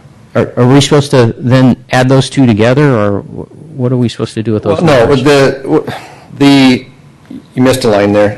The more stringent standards that are coming down the chute, so to speak. 2014. Yes. Right. It's estimated that a typical new single-family residence the increased cost to build that residence will be about $2,300, as I stated. Then, if you tack on to that, and hopefully my math isn't that far off here, for a typical 3,500 square foot house, $1 per square foot, add that onto the $2,290, and that should be your $5,790 increased cost to build a single-family residence in San Carlos. So you're talking about things that future. I'm looking, yes, 2014. I'm looking toward the future, Okay, yes. so all, that whole paragraph's looking at 2014. It's looking at not only 2014, but this revised, but not only to 2014, but also the proposed revisions in this ordinance. Okay, It's so a combination of the two. So that was part of my question, is how much overlay is there between what you see here and what we'll see in 2014? Well, that's kind of another component of this whole discussion is the state marching down that road anyway. Sure. So to what degree adding a layer of green points to our ordinance adds for value, I don't have an immediate, I don't have an answer for that right now. It's perceived as being greener. I believe there is a measuring, a method of measuring how much greener. I don't have that answer right now. So what I hear you saying is we kind of don't know because we don't know exactly, we have an idea what the state did a general marching forward. They said, we're going to go this direction with they passed some legislation, right? They said, we're going down this road whether we like it or not. Yeah, but they haven't given the nitty-gritty specifics. What you've given here are some nitty-gritty specifics, and so we don't know if we're going to be all further down the road than the state or a little behind the state. So we don't know if this figure that you give here in this paragraph is going to be okay. We're going to start paying it now, or people who do projects are going to start paying it now, and when the state passes their law, we may pay a little bit more, or we're going to get our customers, San Carlins, are going to get be in the position of paying more than what they would have paid if we had just let the state do their business and we just stick with what the state's doing. Right. And the added cost with this ordinance, sans what the state's doing, is the verification, radar requirement and so forth. Okay. Had a question about third party. I just got an email today inviting me to go to Tempe, Arizona and learn how to do LEED. I just might take them up on that. But let's say Mr. Crabb here, he's an architect, so let's say he turns in a project and he knows how to do LEED rating, and so he turns in his project and he does his own LEED rating. That's verboten, he can't do that. He has to go hire Suzanne Emerson to do the LEED rating because, Well, once we're getting into the... That's the definition of third party, I guess, is what I'm saying. I believe I actually even have that here now. Excuse me for using the guy well, who let's was put it this way. there. The definition of third party is the city's not going out and looking for it, at it. It's an independent contractor, for lack of a better phrase, similar to, for instance, the special inspections we require for pull tests and all this other stuff that... But, okay, that's a similarity, but in that example, for instance, John Smith Engineering does the structural engineering for a project. He can't do his own pull test. He's got to go hire, Mr. Shazlinkley's engineering firm to do the pull test. Correct. That's third party. Well, right. That's the third party. He can do his own structural observation for that project. Could I cut to the chase for the uninitiated here? Basically, if a person's an architect, can they do their own green, or they have to go to? Oh yeah, that was my else? question. I know, but I'm just trying to cut to it here. Because they have to get a third party. To me, a third party means a third party.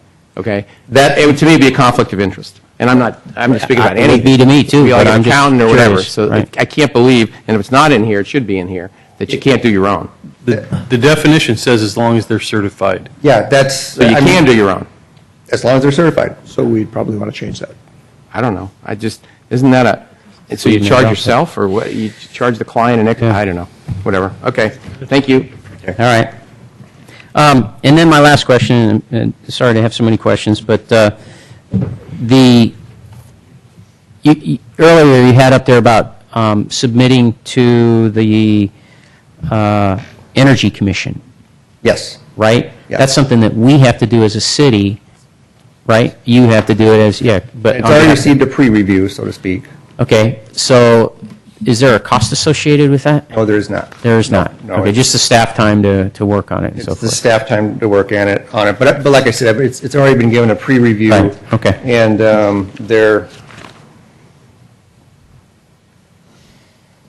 they've already, the revised language I've already. Okay, I was just looking to see if there was cost. Can I just share a brief statement about verification? And it's from the compliance matrix, just so it'll hopefully help clarify that. Verification, Greenpoint verification and Greenpoint Radar certified through Build It Green, or LEED verification from LEED professional certified for the appropriate building category by the U.S. Green Building Council. CalGreen verification may be by design professional of record. So in other words, it's state of the art, just so I understand. I mean, this is what is done other places. This is language shared from other ordinances. That's yes. what I'm saying. So Yeah. it's done, so even though I may feel like there's a conflict of interest somewhere, it's industry standard. I should say Yes. standard. It's used other places. Yes, exactly. Yeah. Okay, all right. We should No necessarily do it, but I'm just saying it is accepted for whatever reason. It is. Now let me ask you a more pertinent question. Do you agree with that? Well, I mean, it's in. You've got it in here, but it just seems like the fox guard in the hen house. I understand. For the sake of green building and the direction of this ordinance, I'm just going to say I don't have a problem with it. But isn't someone verifying something that It's not unlike, Give me an example, please. It's not unlike an engineer putting their stamp on their engineering and certifying that they have engineered it according to the standards. Well, to me, this is personally, it's another step. It's an add-on. It's like an auditor auditing his own business. Well, He's qualified. Why can't he do it? You know, I mean, I'm sorry. yeah, except for what we're looking for is certification. Not, Understand. it's not meant to be an audit. It's meant to be certification. Well, the person's also designing plans in accordance with the who building verifies the- code, and they're in essence by putting them in, I can't buy it. certifying that they've done it in compliance. We check and review at our end. I suspect what typically happens here is you essentially are relying upon the certification body, Greenpoint, Yeah. to basically police themselves. And if they were to find that some Greenpoint, rated designer was skirting their own rules, theoretically at least, they would pull his or her ability to do it. Now, whether that would actually happen or not is a different issue. Okay, but Whatever. Okay. I think Mr. Collins has a question. too. I just had one last question. I don't know if you can answer this, but I'm trying to get a handle on, how much the extra green building ordinance costs someone when they build. What's a good number for the average cost per square foot if I hired a contractor tomorrow to build, say, a 3,000 square foot home? What would they normally charge me aside from, Contractor, what that contractor will charge per square Yeah, foot? no, like per square foot. Is it $200? Is it $2.25? Is it $300? That dollar amount is, my prior contractor charges, I shouldn't even say what he charges, but that dollar amount is across the Impossible, board. Mr. Collins, because Yeah. it depends on what you can have. No, it's impossible. So there's no like industry average or No. I can bring 10 guys in here and they'll give you 10 quotes on what it's going to cost you to do your house. and a lot of that depends on how your house is going to look. Exactly. You're going to have gold-plated faucets or... There's no, All right. that I do know. I don't know much about is construction. there a minimum like No. these days I'm gonna- 250? The only way I can answer that question is that we have in our fee schedule a square foot multiplier of $179 per square foot, which is not even touchable for the low end. All right. Meaning, majority of projects are way above that. So if I said 250, that would. Can we ask where you're going with the question?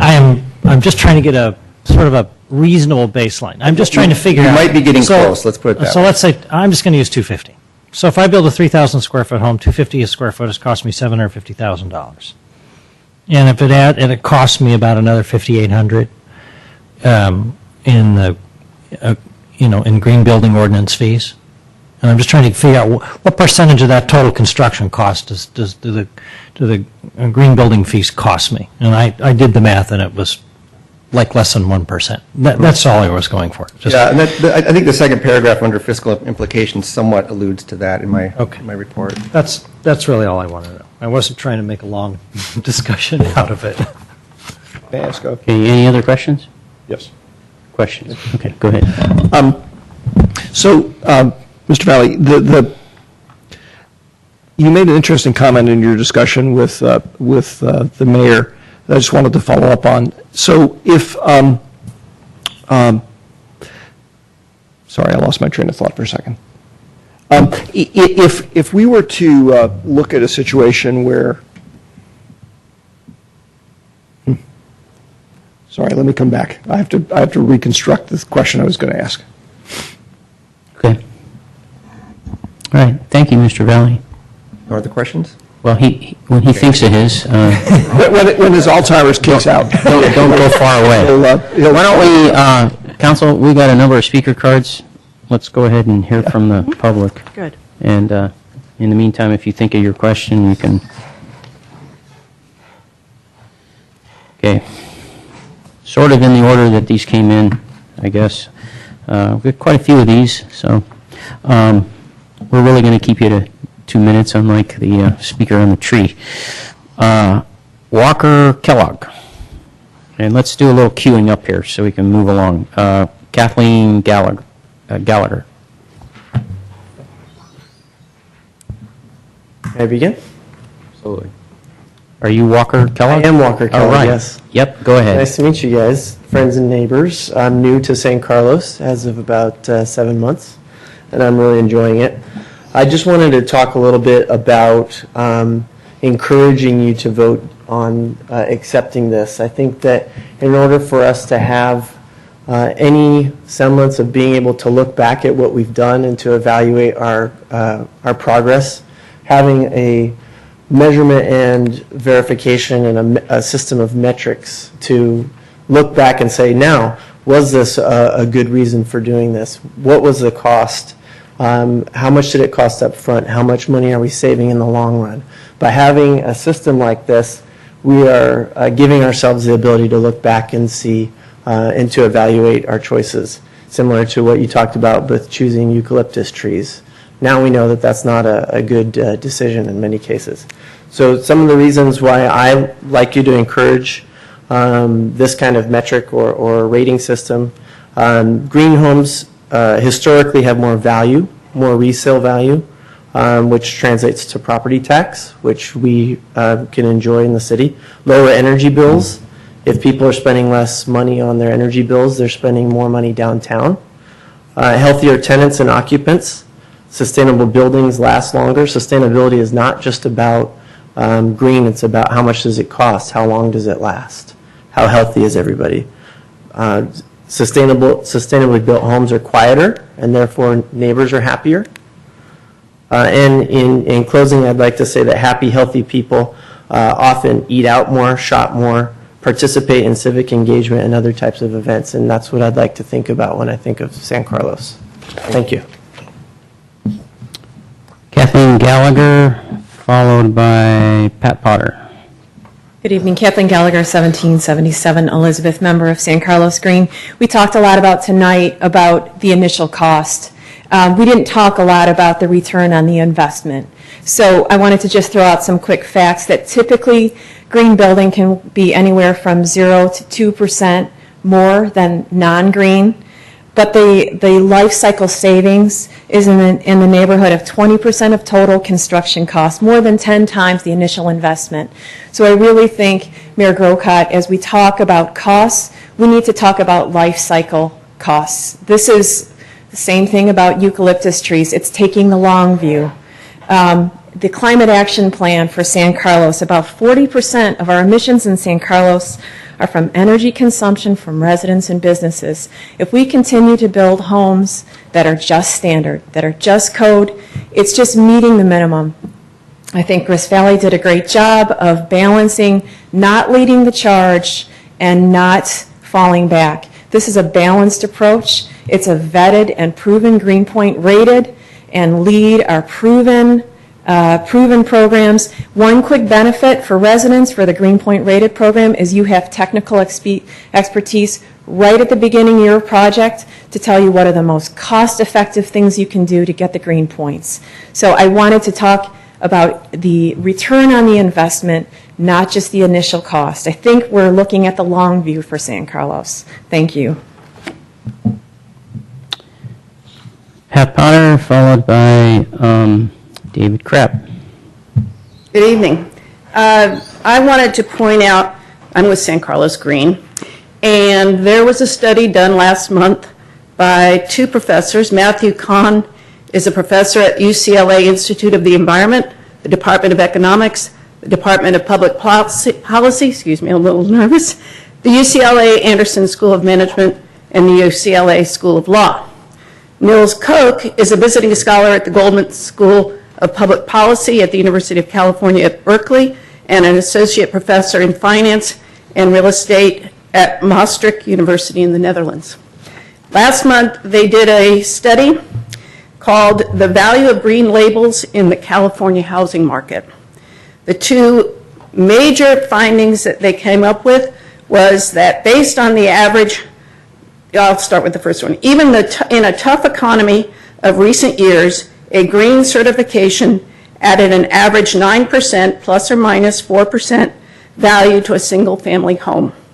Based on the average California home price of $400,000, homes with a green label sell for an average of $34,800 more than comparable homes without a green label.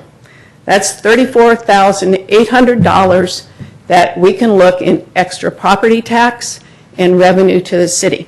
I'm going to give you each one of these because there's more to it, but these are the facts. Thank you, Pat. Thank you. Mr. Krapp. And let's see, following Mr. Krapp is Mr. Stafford. There we go.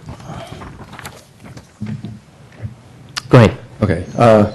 Last time I was before council, when this green building laws first came up, I was opposed to it because I thought it was too weak. That was a year and a half ago, 2 years ago, whatever it was, and the council reconsidered, brought up this one. I've met with Chris, and I am very much in support of the current document that he's come up with. And just to kind of clarify my position on it, San Carlos touts itself as being a green city, of being sustainable, and yet we are having issues with whether our building code, which is our green building code, is comparable to what's the rest of the peninsula. That doesn't make any sense to me at all. We're behind right now on what the rest of the peninsula is doing. They've been doing LEED and Green Point for years. And so San Carlos should at least catch up with what the rest of the peninsula is doing. And why Green Point and LEED rather than our own separate little deal is because folks like, I'm an architect by profession, folks like I and other architects and developers and builders like to have consistency. And we're all familiar with Green Point or LEED because it's out there, everyone uses it. We should be consistent with that.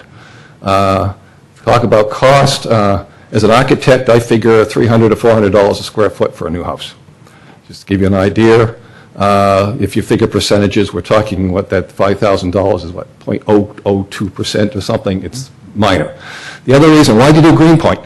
Because why do you do Green Point later?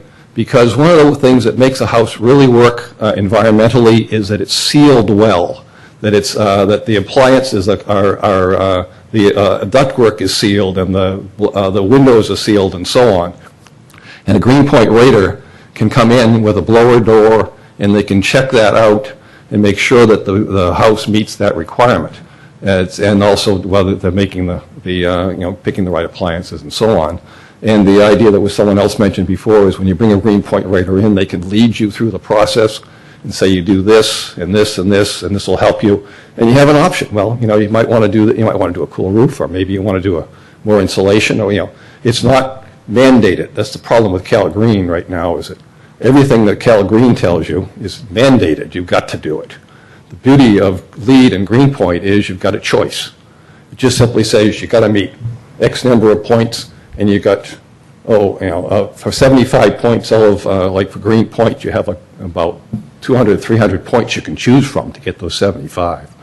And last but not least, I do affordable housing. I work for Habitat for Humanity on some of their projects. all the projects I've done recently have come in at Greenpoint 130 or more, and it's real easy. It's not that hard to do.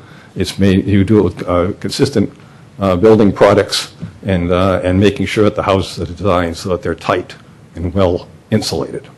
Thank you. Okay, Mr. Stafford, followed by Mark Green. Good evening, Mayor Grocott, members of the council. I'm here this evening in support of the ordinance as drafted. My role was as a stakeholder. The lens from which I viewed this ordinance was as a licensed contractor, broker, green certified professional, and I'm active in development.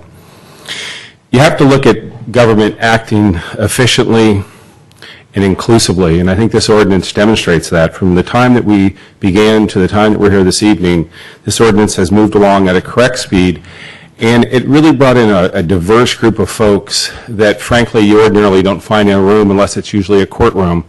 Chris did a good job of bringing us together to a common core. You don't have to believe in global warming to know that this is a good ordinance. With respect to the special inspections, I think Councilman Grisilli brings up a good point. There is a conflict of interest in, as a Greenpoint professional, for instance, as a developer, I wouldn't be allowed to inspect my own project. I would like to. I'd find someone to bill, but it is the fox in the henhouse. So that is precluded. What it also does, and Mr. Rubens could appreciate, is it starts to tighten the potential litigation that happens when cities are inspecting too many things themselves. These special inspections are a godsend. As you amortize our areas of exposure from litigation, special inspections decrease that. But I really ask the council and the mayor in particular to step back in a larger context and see how does this fit into the overall environmental movement within inside our community. We used to have a program called SCOOT. We don't have it anymore. Now we have this opportunity to really look at schools being built and other more inclusive ways to build our community. And I think what we have to look at is that there's something great that has to come out of this beyond this ordinance. And I think that maybe the school bond measure coming up might be a point of doing that. As a point of reference, 1580, which I'm involved in both as a consultant and a Greenpoint rater, is almost done. And the 75 points are actually pretty easy to obtain. It's not a high threshold, and I really tried to ferret out the exact cost being involved with the financing and the ongoing costs of the project, and it's not significant. The numbers that have been described are accurate, and they're well worth what it brings to the project. With regard to the dollar per square foot, I think on smaller projects that's true. As you go up, it's substantially less. So in any event, I think staff did a great job. They moved quickly, and I urge you to pass this evening. Thank you. Mark Green and Suzanne Emerson, last speaker card I have. Hello, my name is Mark Green. I'm a managing partner of Greenmark LLC, a commercial property owner in San Carlos. I'm also a former commissioner of the Economic Development Advisory Commission for a number of years. As a commercial property owner in San Carlos, as a point of contention, I was not notified or invited to a stakeholders meeting. This is actually the first I've heard about this proposed ordinance. The staff report, as indicated by the questions of the council, evidently does not include any fiscal implications for commercial property owners in any of the matrix categories of the proposed ordinance. If a goal of San Carlos, which I understand it is to attract new business and encourage enhancements to commercial properties, why would San Carlos want to impose more requirements for green building than the state of California? So to follow up and conclude, I recommend that the ordinance be reviewed by EDAC. Thank you. Thank you. Suzanne, last speaker. Good evening, Suzanne Emerson of San Carlos. I am a Greenpoint Raider. I'd like to begin by thanking the Building Department for holding the stakeholders meetings and incorporating their comments and suggestions into this proposal. I do support this proposal. I'd like to clarify the question of the difference between an official rating and an informal verification and the difference in the cost and the implications. Some are used by some of the municipalities that have green building ordinances locally, and some are used by others. So both are being utilized here within San Mateo County by different municipalities. An official rating would require that an independent third party who has the proper qualifications, so for instance a Greenpoint Raider who does not have a financial stake in the project, goes through the process of verifying and documenting each of the different elements that that project is seeking to achieve, files a rating application with Build It Green along with $400. Build It Green then has a quality assurance process it goes through, and if they are satisfied that the application is sufficiently complete, then Build It Green issues the certification. That type of program is the one utilized, for instance, by unincorporated San Mateo County and Palo Alto and various of the other municipalities. In contrast, City of San Mateo, Burlingame, I believe, possibly Redwood City, uses programs where they allow an informal verification. So usually it's still required to be by an independent third party, although I think in Redwood City they might allow the designer themselves to do the verification. They still are required to verify the elements, and then at the end of the project they sign off saying that the project complies with the standards of Greenpoint or LEED. It's not submitted to Build It Green or the USGBC, and you save that $400 for Build It Green's verification and oversight and the certain amount of money, I don't know, for USGBC. When the stakeholders were discussing the different options, do we want third-party verification through Build It Green and USGBC? Do we just want it being done less formally in order to save those $400? The decision was made on this matrix that you see to go with the version that doesn't include the $400 to Build It Green. Does that walk us down the road towards less verification, less oversight, quality control? Yes, it does. But that was a decision that was made in order to make this a more economically acceptable proposal. Thank you. Okay, thank you. Did you think of your question? Yes, Mr. Mayor, I'm pleased to report that the beta amyloid levels in my brain managed to drop enough so I remembered my question. Thank you, Mr. Valley. Mr. Valley, do you still want to take questions? Go ahead, Mr. Olbert. If you wait too long enough, you'll forget again. Yeah, right, I'll forget it again. What are you trying to do? Here's the thing I wanted to follow up on, just to make sure I understood. When you were talking to the mayor, you made a comment that I interpreted as if we were to jump in a time machine and move some years forward, because of the direction that the state is going with CalGreen, that we could end up in a situation where essentially we would be builders would essentially be required to do things that are even in excess of what we are currently contemplating in terms of resource utilization efficiency, being green. Quite possibly, yes.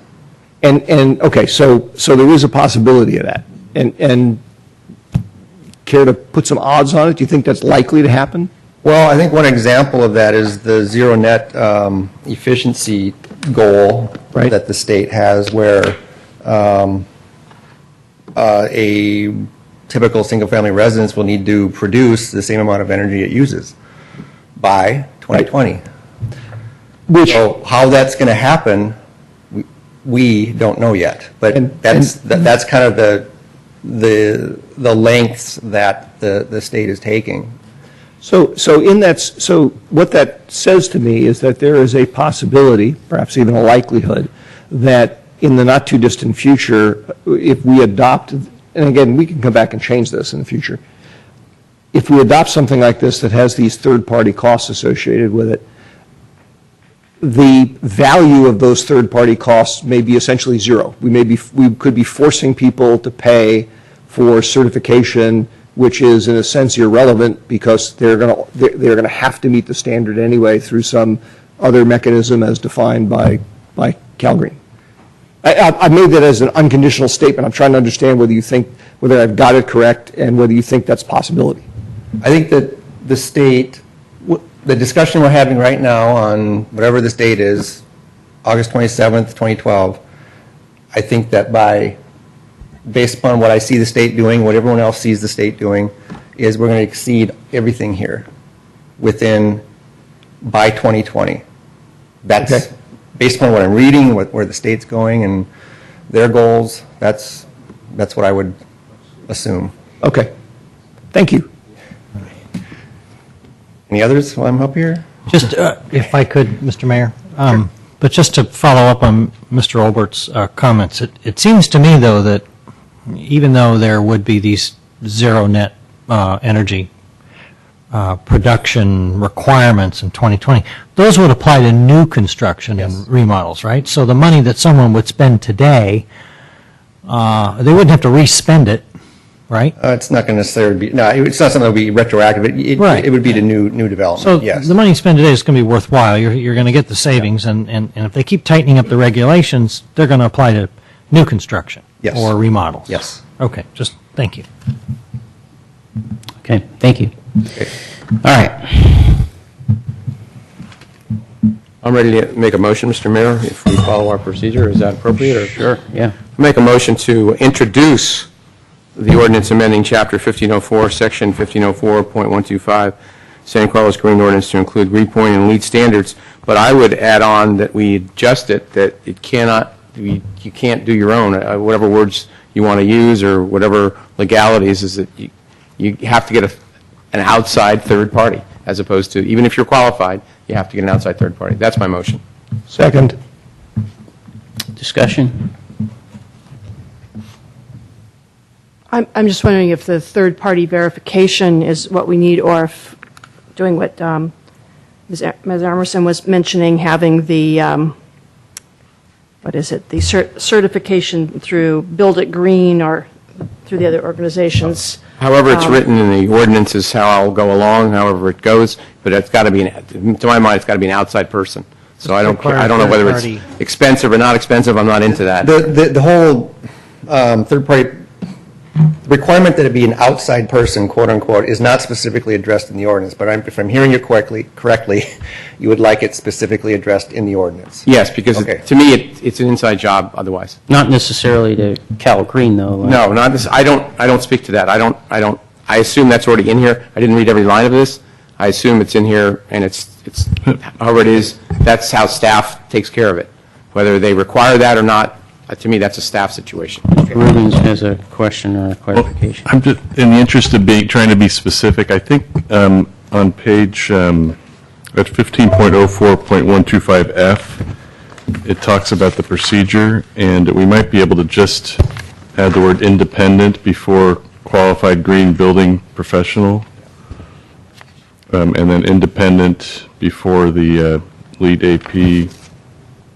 I want to be specific enough since we're introducing an ordinance. Wherever you found that, and I can't find what you're speaking about because I can't find, you said F, I have F, and I don't know where else you're speaking. It's on under subdivision C near the top of the page. There's an underlined paragraph where it begins, a permit applicant is required to submit documentation. I'm already behind you. I can't find, I'm looking at F at the bottom of the page, 15.0.05125. So where are you? G? Go to the next page, top of the next page. I don't know where he is. It's the second to the last page. Oh, no. Actually, Cheryl, find it for me. Yes. The third to the last. Third to the last H, page. G, Third to the last page. Q, R, bingo. It's 15, mandatory standards for green building compliance for non-residential projects. That's one of them. Right, I see that. Where would you like the independent word? I'm just put it where it says on 1, 2, 3, 4, 5, 6, 7, 8th line, it says a qualified green building professional. I was proposing we add the word independent. Again, I apologize, 8th line on the next page. The large paragraph. Of the underlined paragraph. Yeah, the large paragraph at the top of the next page. Says a permit applicant? Yeah, that's the All right, where would you like the independent word? On the 8th line before qualified green building professional, we could say independent. Read by independent qualified green professional. Yeah. Okay. So I'll look through the ordinance to find word make shows sure I up. cover all those situations and add the word Introducing the independent. ordinance anyways. So Yeah, we're that- introducing the ordinance, so fortunately, we can do all that. And- We could do it while we're introducing that. Right. It looks like it would need to be in two places, because that paragraph is specifically for non-residential. There may be some other Yeah, places. that's right. The Okay. city attorney will fix that. Yeah. Okay. So anyway, that's the motion that I would make independent, wherever it needs to be appropriate. Discussion? I just wanted to say, I obviously, for seconding this motion, I support staff's recommendation, but I am a little concerned, as I've expressed to Mr. Malpe previously, I'm a little concerned about essentially requiring third-party involvement here. And again, please, I want the audience to understand, it's nothing against the LEED organization or the Greenpoint organization or Greenpoint raters or LEED certifiers or what have you. But there's a part of me that feels that if this is going to be a requirement for government approval, local approval of projects, which it will be, that we ought not, somehow that ought to be internal to the process. Yes, we may charge fees for it, but it ought not to be required that we send people out to pay money to third parties. If I may, you're the one that, you're one of the council members that brought this forward, I believe. Is that right? You mean, you're going back to in March? Yeah. How did this end up on the dais? I think it was because you and another council member raised the issue? Yes. And so what were you looking at for at the time? Well, at the time, when I went back and re-looked at the video, what I was looking for was some mechanism that we would use internally. Okay? Internally? Yeah. And the way I look at this, Mr. Mayor, is that effectively, in order to provide people with the flexibility of implementing their solution to our statement or our requirement saying we want a higher level of building efficiency, being more green, the trade-off for that at the current point in time anyway is that we have to use an outside organization. From Mr. Valley's comments, it sounds to me like by 2020 that may no longer be an issue. There may be some point at which in the next few years we or our successors come back and say, we're going to change this matrix again. The only outside organization is going to be that usually the lead on a project, whether it's new construction or whatever, is the architect or the building designer. So the building designer is going to have to go out and hire another consultant, just like they do now. They have to go out and hire a structural engineer. They have to go out and hire someone that does Title 24. They have to go out and hire someone that does landscape architecture, if that's part of the project, et cetera, civil engineering, you name it. Now they're going to have to go out and hire someone who does a Greenpoint system LEED certification for their project, and it's going to add about $3,000, $4,000 on a residential project is what I'm reading, is $3,000 to $4,000 to the cost of the construction drawings and documents that you turn into the building department. Yep, that's my understanding. That's what's going to happen. Okay. So, Mr. Mayor, with the list of other professionals that would be retained on a project, excuse me, how many of those are required by some kind of regulations versus being? All of them. All of them. They are. Okay. Thank you. Depending on the scope of the work. Another one that I didn't mention is, and we've done this by ordinance in this city, is similar to the language that's in here about what's a major reconstruction is very similar to what the city already uses to apply to fire sprinklers. And if you hit that, then you've got to go hire someone to design the fire sprinklers and install them. Similar kind of cost to what this LEED certification is. So,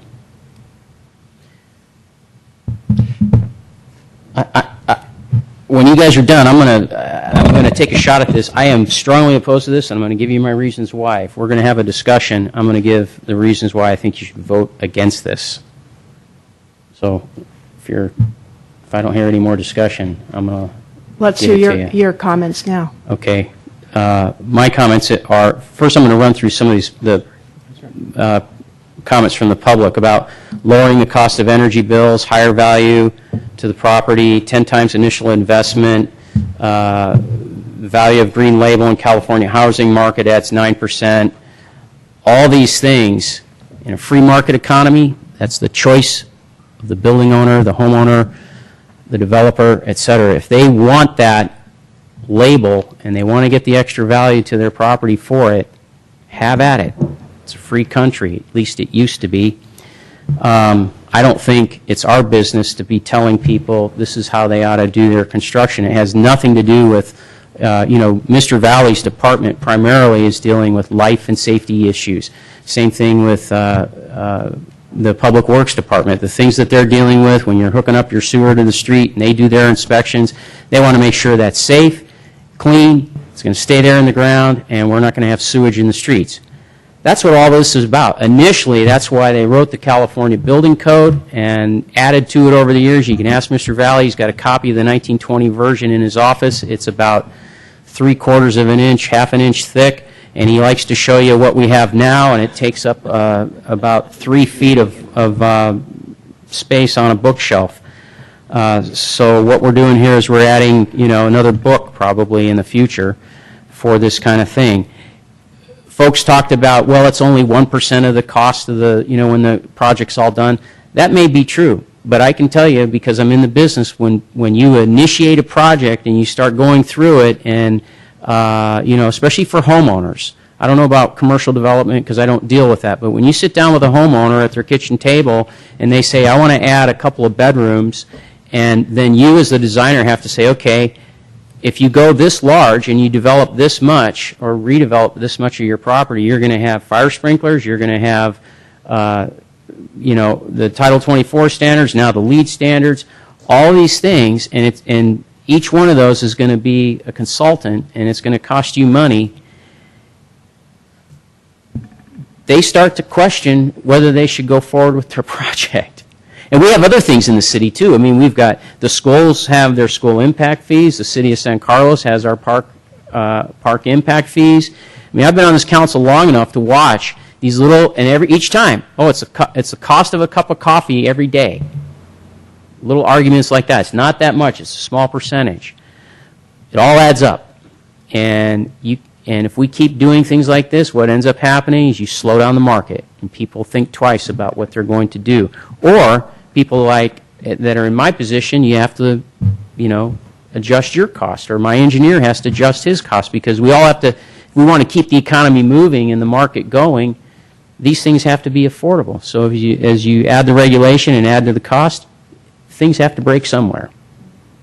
So that's why I'm opposed to it on that market basis. I also think there's enough going on here coming down the pike with the state that we don't have to do anything, and in a year and a half, the state's going to do it for us.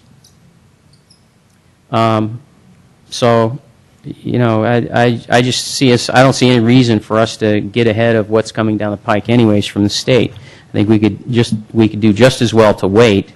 And the last thing I'm going to say here is, I don't know if any of you saw this, but there was a very quiet thing that came out in the news. We are down to the 1990 levels of greenhouse gases in this country because of the reduction in the use of coal for the creation of electricity and the conversion to natural gas. So all this stuff that we're doing to cut down on, greenhouse gases has been done for us already, simply with the change of fuel that we use for electric power plants. So I don't see much reason to go down this road. So, Mr. Mayor, when you were talking about the cost, so were you primarily looking at the additional cost of the fees for the additional professional help, or? Correct. Okay. Yeah, if you look at it in terms of the whole building improvement. Right. If you look at the whole project, when everything's all said and done, all the fees are a small amount. But when you look at the professional cost to get a project through the building department, there's that cost. There's also the professional cost to get it through the planning department in most cities too, because these days it's mostly a separate deal. But when you look at that total package, all these things start to add up, and when you look at it that way, $3,500. That's about what my engineers charges for doing engineering on a lot of projects. So it's comparable. It's a hefty cost. Those are my arguments for voting against this ordinance. What I'd rather see, and if I could propose something, is because this is coming down the pike, what I'd rather see us do is, and this is maybe more in line with what Mr. Olbert was thinking originally, is that we have this and take people through it as part of the process when they come in. We ask them to, you give them, and some cities do this. I go into some cities and they give you a checklist and say, we're not really doing this, but we want you to start getting used to it, so go ahead and, we'll give you this paperwork. You can score your project and go through and look at it and so forth. But they're not requiring it. They're just, giving people a heads up that it's coming down the pike, and they'll give you this stuff. And I'd rather see us do that and get everybody prepared for 2014 and 2020.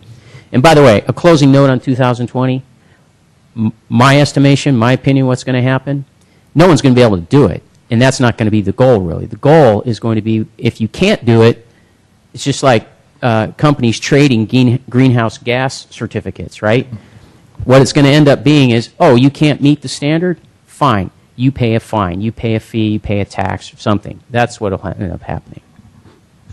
So, Mr. Mayor, you're suggesting that this just be an advisory vote?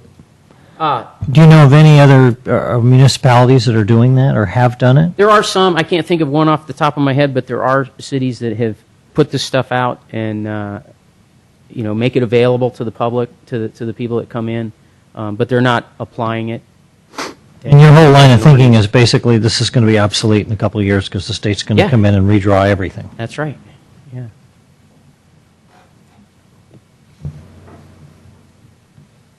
Mr. Mayor, could we vote on the motion I made? We could, yeah. Y'all ready to vote?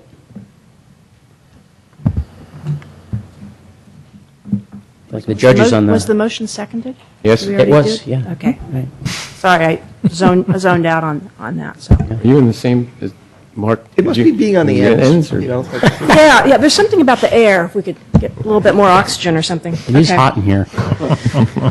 Ms. Bowen? Councilmember Clapper? No. Councilmember Collins? Yes. Councilmember Grisilli? Yes. Councilmember Olbert? Yes. Mayor Grocott? No. Okay, thank you. I like this process, by the way. It's helpful. I would just like to note that my reason for voting against that is for the third-party verification. I am in complete support of how it was presented, but I don't believe that third-party verification is required. You mean an independent one, or? Yes, independent. Independent, Okay. yeah. Okay. Yes, I don't think it's necessary. All right. Item 10B.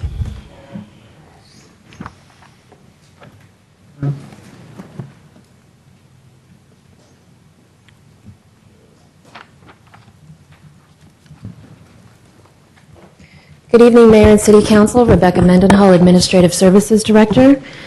Before you tonight is a one-year salary and benefit resolution tentatively agreed to by the management group. This group is comprised of 19 budgeted positions and includes department directors, division managers, and other exempt professional positions, including the senior accountants, senior engineer, and the senior management analyst.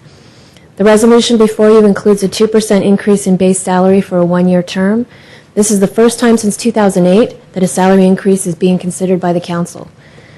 Just to go back in history a little bit, in July of 2008, the management union reduced salaries and benefits, saving $208,000 by eliminating the pay-for-performance bonus program, eliminating the management development and job-related procurements program, opened the second retirement tier for new hires as of January 1st, 2009, eliminated the longevity recognition for new hires after July 1st, 2009.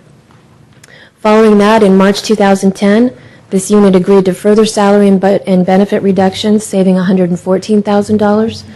This was the elimination of the 2.75% COLA that was scheduled for July 1st, 2010. In June 2010, this unit agreed to further concessions totaling 5% of total compensation, equating to about $246,000. This included a 1.5% reduction in base salary, a reduction in float hours from 40 to 24 per year, eliminated the vacation payout except upon separation of employment, and capped the vacation accrual at a maximum of 2 years. It changed the medical benefit where the employee would pay any premium increase up to 5%, established another tier for retirement, and eliminated the city's deferred compensation contribution into the 401A plan. So the resolution before you tonight has a total fiscal impact of $64,900.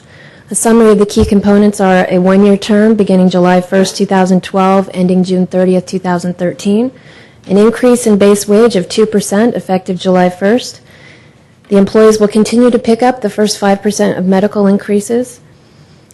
It establishes the effective date of that third retirement tier as April 23rd, 2012. So for any new employees hired after that date, they are now in the third retirement tier. And it includes language where this unit will receive any increment between the wage or benefit increase provided to this unit and the larger wage or benefit increase provided to AFSCME Teamsters of the confidential units. So with that, I'm happy to answer any questions you have. Any questions? Yes. Very good. Go ahead. I need some help understanding the, it's on the first page under the summary of items you listed, number 3, the section 125 flex plan contribution. Mm-hmm. And maybe if you can give me an example. I'm just having a hard time following what is going to increase by 3.4%. So this is the medical contribution. This is the portion that's pre-taxed. And for this year, for 2013, the medical increase on average is going up 8.47%. So it used to be that the city would pick up the majority of that. Now the employees pay the first 5%, and the city will pay the 3.47%. Okay, so the city's costs are increasing? Yes. Above what they were previously? Yes. Okay, that's what I wasn't completely clear on. Okay, thank you. Yes. Ms. Mendenhall, I think I know the answer to this question, but just to get it on the record anyway, how does what's being proposed here to relate? How does it relate to the budget we adopted for 2012-2013? There's no change to the budget. There were some assumptions built into the budget that you adopted in June. Thank you. I have a question on that, because when we adopted the budget, we also adopted economic policy, and if I understood the reading of that economic policy, it said that we were not supposed to make a budget based on assumptions of these kinds of things, and yet we're doing it. I believe we discussed that at the time of the budget adoption, and it was decided that we wanted to put some kind of an estimate as to cost increases. Some of the cost increases in there are also PERS cost increases, where since we have a 2-year budget, we're making assumptions related to those. So this is related to the assumptions and built into the base budget. How could we do that when we adopted that's what I'm saying, we adopted a policy, economic policy with the budget. It was the second document, and it says in that policy that we can't make assumptions on expenses like that when we're building our budget, and yet we did it. There's assumptions built into the budget for a number of expenses that we don't have the exact dollar amounts for. For example, professional services, operating expenses. We make assumptions that those will increase based on 2%, whether they do or not. It's unknown at the time. We did add specific language in the personnel summary at the back of the budget that it explained that any changes regarding any compensation would be brought forward to you at a separate date. I don't know, it just seems odd to me that we adopt an economic policy and then turn around and ignore it. What's the point of adopting the policy? If I may ask, Mr. Mayor, I'm just a little bit confused. Are we talking about our budgetary adoption practices or this item? Well, it does relate to this item because you asked the question, and it relates to this item in this sense that it sets up the council when you, in my opinion anyways, it sets up the council to put those assumptions in the budget, and then when we get into discussions about these kinds of things, it colors the information that we're given and that we have and our thinking on it. Well, I suppose one of the things I was going to ask, I would love to continue this discussion actually in a broader sense about how we do our financial forecasting and whatnot, but I don't know that it really relates directly to this. Okay, So. we'll carry on. Maybe this is something we can talk about on Thursday? Yes. Thursday's Perhaps. going up again. Yeah. Okay. All right. I won't tag on your questions anymore. Sorry. No, feel free. I just Mr. have one. Collins. Sorry. Yeah. Ms. Mendenhall, I'm just curious about the VEBA, the Voluntary Employee Benefit. This is a program where they contribute $200 a year of their vacation accrual, and it goes into an account, and the account Yes. earns, what, do they get to choose investment options? Does it just go into a fixed account earning interest? How does that work? They get to choose the investment options that's managed by Nationwide. That was, the contract Right, with I read Nationwide that. was on the consent calendar earlier tonight that you've approved. And- There's no and it- cost to the city to run the VEBA program. And the employee has the option of doing this, you say? Is it basically from unused vacation time? The employee, it's done by a group, so any employee in the management group, it would apply to all of them that were hired after that date. Okay. I think it's January 1st, 2009. And I notice that it's on a pre-tax basis, so Correct. that's good. Okay, thank you. Any other questions? I have a few, but I'm waiting to see where y'all are. Ms. Clapper, any questions? Not right now. No, Not right please now. proceed with your questions. Okay. So, looking at the salary and benefit resolution, one of the things it talks about in here is overtime, and of course they're exempt, but it says when a member of the management group has an absence from work for less than a full day, this time shall not be charged for their leave balances. So can you explain that a little bit? That means, what, if you come into work and you're here a couple hours, not you, but I mean, you know, an employee in the management group, say you come into work for a couple hours, or you're here half the day or something like that, and then you go home sick, it doesn't count against your sick time or any of those kinds of things? Is that what that's saying? The exempt employees are by nature of being exempt, you're paid to work your position. You're not paid hourly. So whether you're here, like as of today, you know, whether we're here for 12 hours, 14 hours, or if we're work 7 hours one day, there's no change because it's not compensated by an hourly rate. Okay, I can understand that, but what I'm trying to understand on the flip side of that coin is you do get sick leave, you do get vacation time, family bereavement time, so on and so forth. So, yeah. Through the mayor, I can shed a little bit of light on this. All right. This language has been in the MOU for a number of years now, and my understanding is it relates back to an old court case, which may or may not be in effect anymore, that dealt with at-will employment and the fact that at-will employees are salaried employees. They're not paid on an hourly basis, and so you couldn't at the time charge those hours. We'd have to go back and look and make sure that the law hasn't changed and evolved since then, but this is sort of legacy language that relates to a legal issue, a specific legal issue. Well, you see what I'm saying about the flip understand side of it. completely where you're Yeah, coming so, from, yeah. you know, if you come in for half the day, or if you come in and, you know, for a couple of hours and then say, you know, I'm going to go to my kid's baseball game today, and then you're not there at work, I don't know. Seems like, right. If you did that, you know, often enough, you'd, yeah. And through the chair, I mean, I think that's exactly the point about an exempt employee. I mean, I know that was the status I was in most of my private sector jobs, And those exact situations happened. There were times when I came in for part of the day and I went to my kid's graduation. Different companies have different cultures about how they handle that. The only ones I ever chose to work at, they basically were, you need to get your work done. You need to get your work done. You need to be able to interact with the other employees that you need to have to interact with. So we don't necessarily want you doing all your work in the middle of the night because you can't talk to anybody else.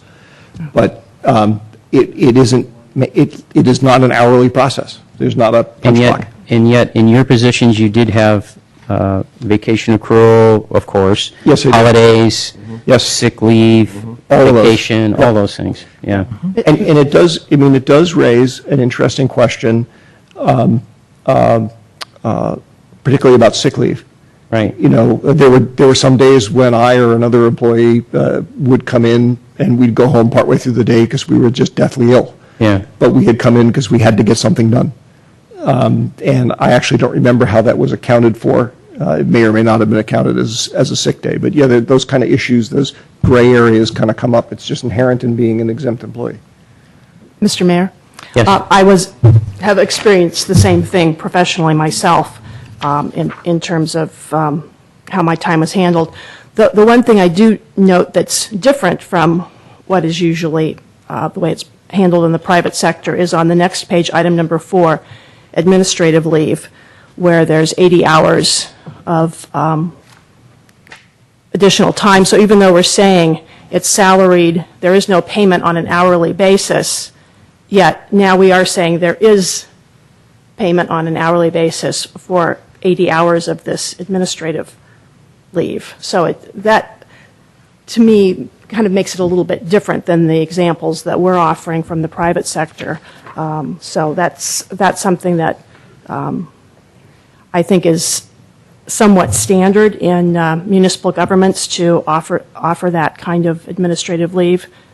You know, whether that's something that will last, you know, over the coming years is subject to speculation. But it does make it a little bit different in that regard. Through the chair, if I may, just what is an example of administrative leave? It's additional float time off. Okay, but I guess what I meant, Ms. Mendenhall, is just typically how is it used? It's used as a float day. Yep. I see. Okay. My understanding is in many municipal government situations, it's used in recognition of time exactly like this evening, where your staff is exceeding a normal workday in order to be able to conduct city business at evening meetings, whether it's for council or commission. So that's why I say it differs, because in our professional life, if I was working out of town in Denver for 10 or 12 hours, it didn't matter how many hours I worked. I was, like you said, I was just getting the job done. So this is kind of paints it in a slightly different perspective. I'm actually glad we had this little bit of discussion because our experiences may differ, but I used to run, in part of my career, a bunch of budget operations, and budget operations inherently, it was a rare year when we weren't working until 4 o'clock in the morning and then having to get up at 6 and start over again. And we always, in all the companies I work with, we always basically told people, you want to take a few days off afterwards, go ahead and do it. Doesn't count as, we just look the other way. Okay, let's reel it in a little bit here because these are questions and we're getting into discussion here. And so I did have a question about float time, which comes under entitlement. And I didn't quite understand it because it says in addition to the above, which is the above is the vacation accrual rate, management group employees shall be granted 24 hours of float time each year at an agreeable to the department head. So does that mean that that's another 3 days that you can add to your vacation? Or is that 3 more days of vacation time? 3 more days of any kind. It says 3 more days, yes. But it's been reduced from when it was 2 years ago. Okay. It was 5 days. But it's another 3 days. Okay. Through the mayor, if I may, those were former paid holidays that the city wanted to, and the employees agreed to convert from fixed holidays where the city would close to floating days off, so the city would remain open. And then under holiday enclosures, I had a question because it appears as though, well, let me ask the question. It says the city manager may designate up to 5 specific workdays in each calendar year between Christmas and New Year's during which employees may be required to take time off. And that was always my impression that, we did that as a budgetary matter, but it seems like that the employee could turn around and, for instance, you guys were asking about administrative leave, you could say, okay, the city managers said I am not to be at work on, between New Year's Eve and the 3rd of January, for instance, and it's an unpaid holiday. Of course, we see here that Christmas is paid and Thanksgiving Day is, or, those kind of days are paid, but for instance, December 25th is a paid holiday, but the time between Christmas and New Year's where the city manager is saying, we're closing City Hall because that's what the council wanted, they want this furlough to save money, the employee, if they're in management, can turn around and say, you know what, I'm going to charge, I'm still going to get paid because I want to count those 10 days of administrative leave and still get paid. So my paycheck doesn't look any different. That's when I take my 10 days administrative leave. Am I understanding that correctly? The holiday furlough is used to reduce the accrual balances on the balance sheet. Yeah, I know that. Everyone is required to use their paid time, or not required, but they can use their vacation time against those days. Okay, so then they do get paid because they get paid for these other days. Use up their other days. They get paid for administrative leave, they get paid absolutely. for holidays, they get paid for vacation. So in some way, shape, or form, an employee can look at, okay, I've got 10 days administrative leave and I've got some vacation time, I've got some sick time, I could charge that against what the city manager is doing, and therefore my paycheck doesn't go any lower. Right? Mm-hmm. Okay, just wanted to be clear on that, understand it. See if one of the questions I had, I think I had 2 more, if I may. Where it says that pay for temporary appointment to a higher classification, so basically what it's saying is if you get put in a higher classification than what you're in, that has a higher pay scale than what you're in, if you're there for 5 days, you get paid as that position or just 5% above your regular pay. So you get a little bonus for being in that position for 5 days. And it includes holidays. And I didn't quite get that, how if, I guess if you were put in that position before the holiday and then you are in that position, a couple of days after the holiday, that you get paid for the holiday at that higher rate as well. And I'm curious if that's the case. Do I understand that correctly? And my other question is, how much does that get used, where you actually get put in a position for 5 days? Most of the time when it's used, it's for acting directors. So when department directors are out of the office, right, to keep business functioning as normal, they may appoint an acting director. They have to be in that position 5 days or more, or after the 5th day, they get paid for that. For The acting pay. so they get paid for the 6th day on, or they get paid for all those 5 They days? have to be in the acting capacity for more than 5 days. Got that. And then they would get paid for those 5 days as well. Okay, how often does that get used? Depends on the vacation schedules of the department heads. So, I'd say 6 to 8 times a year. 6 to 8 times a year it gets used? Okay.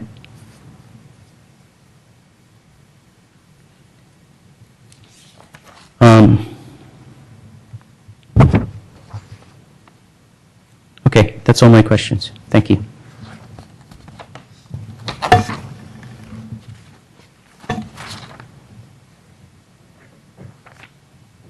All right. Maybe somebody in the public might want to, I don't know. I don't have any speaker cards on this. Anybody in the public? Then if seeing none, I'd make a motion to approve resolution number 2012-50. Resolution of the City Council of the City of San Carlos adopting the salary and benefit resolution between the City of San Carlos and the management unit. Second. Discussion? Okay. It's hard to discuss because we obviously discussed this in closed session. I'm going to explain something here because I'm going to vote no on this. And the reason I'm going to, number one, we didn't have this detail in closed session. We just had what the employees wanted to negotiate on, those items, not the whole MOU. And reading through this, as it is in our packet, there's things that bother me. One of it was raised by Ms. Clapper about the administrative leave. That's 80 hours. That's 2 weeks or 10 days. And if I add up all these days, I don't see someone necessarily doing this, but if I add up all the days of 10 days administrative leave, 10 days for holidays, on the median, 20 days for vacation. It's based on length of service, so first year you just get 12 days, and after 19 years you get 25. But anyways, plus the 3 days for float, plus another 12 days after your first year of sick leave that you can put in the bank and I ostensibly use, plus another 6 days for family sick leave, all adds up to 60 days. Seems like a lot of time. I can't imagine anybody taking that much time off. But on the other hand, I've worked for companies where, of course, you get sick leave, you get vacation, you can accrue so much and so forth. And I remember even my wife, when she worked for Kelly Moore, and she got in a situation where she had to use some of her, I forget what it was, like she had vacation, she was sick, and she had to use some of her vacation time against her sick leave because, she ran out of one and had to go use the other. I don't see that happening here at all. I see quite a few days. 60 days seems like a lot to me. And there are other things. I'm not going to go into all the detail because of the time here, but it's frustrating to me to know that we negotiated just based on what the employees wanted to look at, and we didn't have in closed session this whole MOU to look through it, discuss it, talk as a council, and say, we want to push back a little bit on, maybe on administrative leave, we want to suggest to these employees we want to cut that down from 10 days to 5. We couldn't do any of that. The auto mileage I'm a little bothered by. I can see it for some employees, it would make sense, but for others, I don't know why they wouldn't just do an expense report when they need mileage. That's a pretty small matter, but to me it's the principle. So there's some things in here that I'm bothered with. I wouldn't have agreed to having the MOU look like this in the end, and so there it is. So I'm going to vote no. Well, Mr. Mayor, if I may, you had the packet. You've had it since last Wednesday. Yeah, I know. You could have brought it to the meeting, right? No. We didn't have this in closed session. When we met in closed session, we did not have this detail. You're not talking about tonight? No, we're not talking No, I'm not. All right. Yeah, tonight, right. It was water under the bridge at that point. So a simple fix to that is have the MOU when we're in closed session, so we can discuss all the items and not just what is being presented to us. So let's have a roll call. Councilmember Clapper? Yes. Councilmember Collins? Yes. Councilmember Grisilli? Yes. Councilmember Olbert? Yes. Mayor Grocott? No. Brings us to item 10C, which is very similar but different. Yes, so the second item before you tonight is for the confidential unit. This is a one-year salary and benefit resolution tentatively agreed to by them. This group is comprised of 7 budgeted positions and includes administrative assistants, the executive assistant, and the HR management analyst. The resolution before you includes a 2% increase in base salary for a one-year term. Similar to the management group, this is the first time since 2008 that a salary increase is being considered by council. Similar to what management did, let me just go back a little bit in history. In July 2008, the confidential unit reduced salaries and benefits by $10,000, eliminating the pay for performance bonus feature. We opened a second retirement tier, and we eliminated the longevity recognition program. In March of 2010, this unit agreed to further salary and benefit reductions, saving $23,000 by eliminating the 2.75% COLA that was scheduled for July 1st, 2010. In June 2010, this unit agreed to further concessions totaling 5% of their total comp, or approximately $49,000. This included a 2.5% reduction in base wages. It eliminated the vacation payout except upon separation of employment and capped vacation accrual at a maximum of 2 years. So if If they don't use all their vacation, they no longer accrue it. They stop accruing it, similar to the management group. We've changed the medical benefit where, again, the employee would pay the premium up to the first 5%, and the city would be responsible for any premium increase above that. We established a third tier for retirement, and we eliminated the city's deferred compensation contribution. The resolution before you tonight, the fiscal impact totals about $13,000. The key components are it's a one-year term commencing on July 1st, 2012 through June 30th, 2013. It includes an increase in base wage of 2%. Similar to the management group, the employees pick up the first 5% of the medical increases, so the employees are picking up 5%, the city's picking up 3.47%. It established the third tier date, the effective date for PERS, as of April 23rd, 2012. And it includes the same language where this unit will receive any increment between the wage or benefit increase provided to this unit and the larger wage or benefit increase provided to AFSCME, Teamsters, or the management unit. And one little housekeeping item on the last page of the resolution, the paragraph directly following the bullet points, the word management needs to be replaced with confidential, and then we need to insert management group after AFSCME and or Teamsters, so it's like the last bullet. I'm happy to answer any questions you have. Any questions on this one? No. No? Mr. Mayor, I'd like to make a motion that we adopt resolution number 2012-51. 51. Resolution of the City Council of the City of San Carlos adopting the salary and benefit resolution between the City of San Carlos and the confidential group as revised by Ms. Mendenhall's comments to correct the typographical errors. I second the motion. Discussion? Okay, I'm just going to make one more comment because I'm going to vote no on this one also. And I'm not going to go over the same material because it would be redundant. But I did want to, I pulled this out of the paper. I read this the other day. It says the title is New Job, Lesser Pay. Most laid off workers take cuts in salary as they rejoin the workforce. And I'm not going to obviously read the article, but it went into detail about this.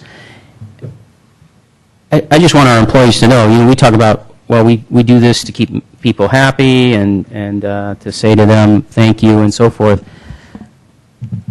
I don't want to give our employees the idea that the mayor doesn't appreciate their work. I do. But I also am very aware of the economy we're in.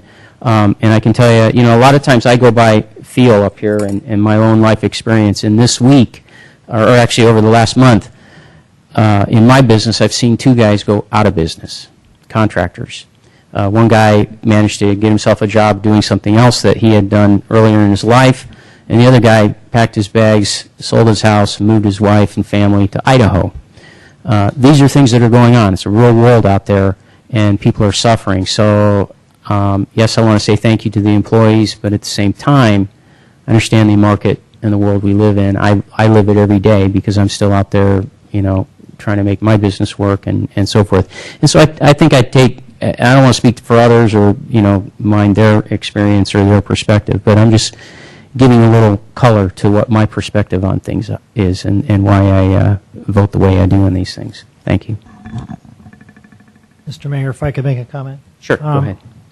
I understand what you're saying, but the way I see it is that I think you have to separate personal self-employment and income history from, a city that has efficiently managed its resources. And I'd like to add that, there's some language in here that there's a 2% increase. I take issue with the word increase. To me, it's a 2% restoration. These people took a 5% pay cut. But again, this is a city that has efficiently managed its resources. And I think we have to maintain a reasonable level of compensation. So that's the only thing I wanted to say. Okay, thank you. We ready to vote? Mm-hmm. Yes. Okay. Let's go ahead. Councilmember Clapper? Yes. Councilmember Collins? Yes. Councilmember Grisilli? Yes. Councilmember Olbert? Yes. Mayor Grocott? No. And that brings us to item 10D, us acting as successor agency to the RDA, adopting the recognized obligation payment schedule for the period January 1 through January 30th, 2013, otherwise known as ROPS. Are we going to have to do this like every 6 months or something, or what? Yes. Oh, my goodness. Yes. Talk about need a pay raise. Okay. Good evening, Honorable Mayor and City Council. The City of San Carlos, acting as the successor agency to the San Carlos Redevelopment Agency, may only pay obligations listed on a valid recognized obligation payment schedule, otherwise known as a ROPS. Payments for obligations on the approved ROPS for the period of January to June 2013, otherwise known as ROPS 3, are to be paid from existing reserve balances and additional property tax increment expected to be received from the County Controller by January 2013. ROPS 3 includes $1,090,198 in recognized obligations, including $125,000 for successor agency administrative costs for the 6-month period. In addition, ROPS 3 assumes there will be payments totaling approximately $6.3 million from reserve balances to 3 school districts in consideration of settlement of pending legal disputes. ROPS 3 was submitted by staff to the Oversight Board for approval at a special meeting scheduled on August 22nd, last Wednesday. The successor agency has a statutory deadline of September 1st, 2012 to submit an approved ROPS to the State Department of Finance for its subsequent review and approval. The DOF shall make its determination to approve the enforceable obligations, amounts, and funding sources no later than 45 days after submittal. The ROPS has been amended since the agenda packet was produced early last week. You should have been provided with a slightly updated schedule. They're relatively minor changes. The settlement amounts shifted a little bit for each of the school districts and increased by $42,000. So it's 6.3 rather than the $6,258,000 that was in the schedule. And there was also an adjustment in a line item for total outstanding obligations for successor agency admin allowance, and that was another item that the Oversight Board requested. They did approve this ROPS 3 by a resolution at the Oversight Board last Wednesday. I'm happy to answer any questions you may have about specific line items or the dissolution process in general. Staff recommends a resolution approving this ROPS 3. Thank you. Okay, thank you, Mr. Sawicki. Any questions? Or you can ask Bob. He, I think, knows the details here because he sits on the board for us most times. Any questions? No. None? Thank you, Mr. Sawicki. Okay, entertaining motion for this Mr. one. Mayor, I'd like to move that we adopt resolution number 2012-52. A resolution of the City of San Carlos acting as the successor agency to the San Carlos Redevelopment Agency, adopting a recognized obligation payment schedule for the period January 1st through June 30th, 2013, in accordance with the provisions of Health and Safety Code Section 34177. I second the motion. Any discussion? Hearing none, let's take a vote. Councilmember Clapper? Yes. Councilmember Collins? Yes. Councilmember Grisilli? Yes. Councilmember Olbert? Yes. Mayor Grocott? Yes. Okay, we have to go backwards in our packet now and deal with some things that we pulled off the consent calendar, and I'll deal with the things that other folks pulled first, and then my own. So we had H, and I forgot who pulled that, but that was Mr. Olbert. Okay, go ahead. In deference to the hour, I will be brief here. I am a little concerned about the investment policy. Discussed my concerns with Mr. Maltby prior to this meeting. Basically, what I'm concerned about is, first off, diversification in response to auditor comments or audit comments, which involve us putting money into the county fund in addition to the LAIF fund. That's arguably not really diversification. It may be diversification of manager, but it's not really financial diversification. More importantly, the thing that concerns me is when you look at the differential between the yield being created by the county fund and the yield being created by the LAIF, the state-run fund. The county fund generates about 0.7 or 0.8 of a percentage point more in income. Now, first off, your reaction might be, well, that's a good thing. But the problem is that if you assume that the managers of the two funds are equally competent about configuring their portfolio, which I frankly think is a reasonable assumption to make, then differences in yield automatically mean differences in risk. That's what risk versus return means. And so while you may have two funds whose managers say, oh, well, we're equally targeting preservation of principal and liquidity, if the yields are different, they aren't. Given the experience that many agencies throughout San Mateo County had, both the city and the local school districts, with the very substantial losses that occurred on the county portfolio because of their investment in Lehman securities, I'm troubled by that, and personally would prefer that we either put all of our money into the LAIF fund or at least look for some other fund whose risk versus return profile. Time out, if I may. Yes. I like where you're going, that you're challenging this.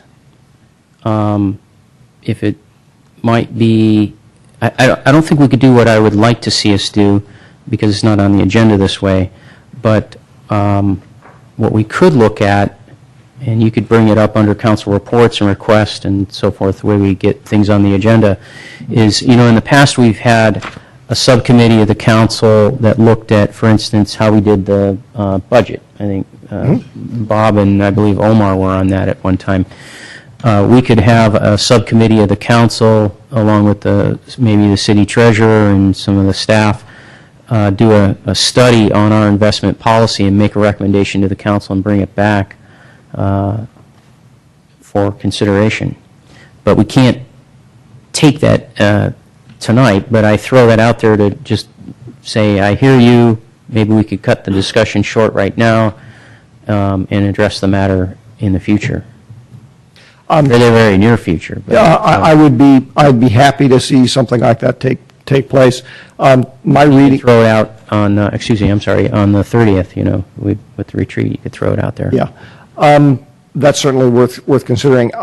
My reading of what we were doing, basically, by adopting the investment policy, was to confirm our practices and our policies as they relate to investments, which is why I was bringing it up here. Sure, I because I'm understand. concerned about it and wasn't sure I would necessarily want to. But I don't think we're going to change it tonight by, we could vote against it and really throw a wrench in the works, but I don't think that's probably going to happen. But what could happen is we give it some study and some consideration. I think it's long overdue. I don't disagree with Mr. you. Mayor, couldn't you, Mr. Malpe, if we don't do anything, we could just say we're not going to vote up or down on this, couldn't we? That's correct, yeah. I don't think there Doesn't would be violate any any immediate parties. consequences of not voting in support of this tonight and just continuing it into an action item. Conversely, there wouldn't really be, we would continue to use the former policy as our guiding policy. Right. So there wouldn't be any, there'd potentially be an upside in having a policy in place in terms of putting this item through, voting it up or down tonight, and then continuing on with a process where you want to bring it back for Which would you for prefer? review. I would prefer that you vote that you go with the staff then we study it. recommendation and adopt this tonight, and then if you'd like to study it further, that we could begin to We do don't that have to wait a immediately. year to change it. No. Okay. Yeah, I think the city treasurer would like to speak as well. Mike Galvin, City Treasurer. The investment policy does not restrict us into one specific type of fund. If you take a look at the types of investments we can go into, it includes the LAIF, Local Agency Investment Fund, up to the maximum demand. It doesn't put a cap that we have to put, say, 50% into San Mateo County or 50% into LAIF. Therefore, I think the investment plan as it stands is okay. If the council wants some direction of saying, well, we would prefer you going more into another area, it all falls within the authorized investment plan. And as far as yield, I think what you got to keep in mind, it's the current times.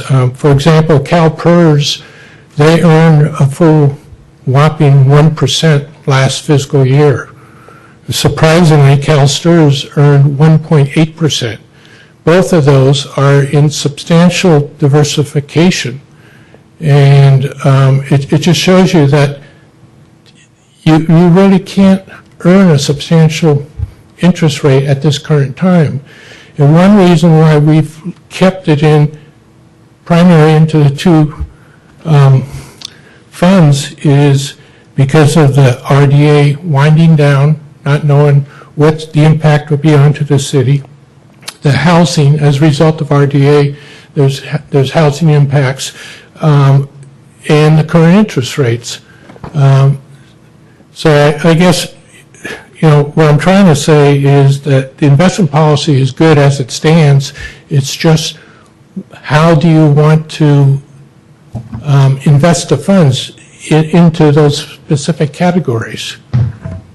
Our concern, just like yours, is safety. As you're aware, if you look back in the city investment, the 3-month study, we did get some money back from Lehman Brothers. I think October 1st was supposed to be getting some more money back from them. But we are concerned about the safety of the funds. Would you like to, any further questions? I'm happy to have the issue studied offline. Just so as not to surprise my colleagues, I'm going to vote against this. Okay. Simply because it actually does list the San Mateo County investment pool as one of the options, and given what I was talking about before, I just don't really think it ought to be there, given the way it's currently run. Okay. Could I ask you just a point of clarification, so that if we vote to adopt the resolution, we could go back tomorrow and change it. Right? Right. That's correct. Right. All right.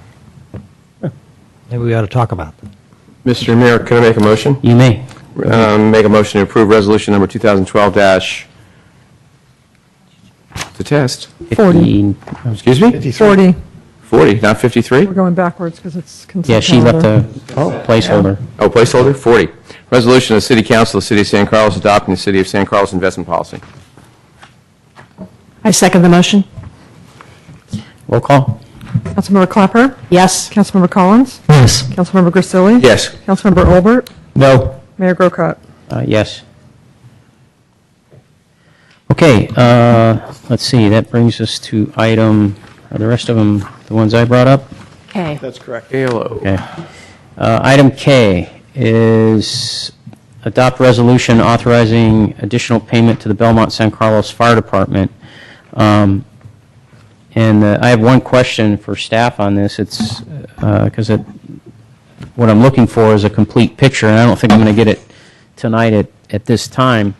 But we've been making adjustments. We made adjustments for overtime pay. We've made adjustments now for this. We've had other things, and I would really like to have an understanding of where we are on our annual, right now, our cost for fire. And I don't, from reading the staff report and approving this item up or down, I don't see that figure.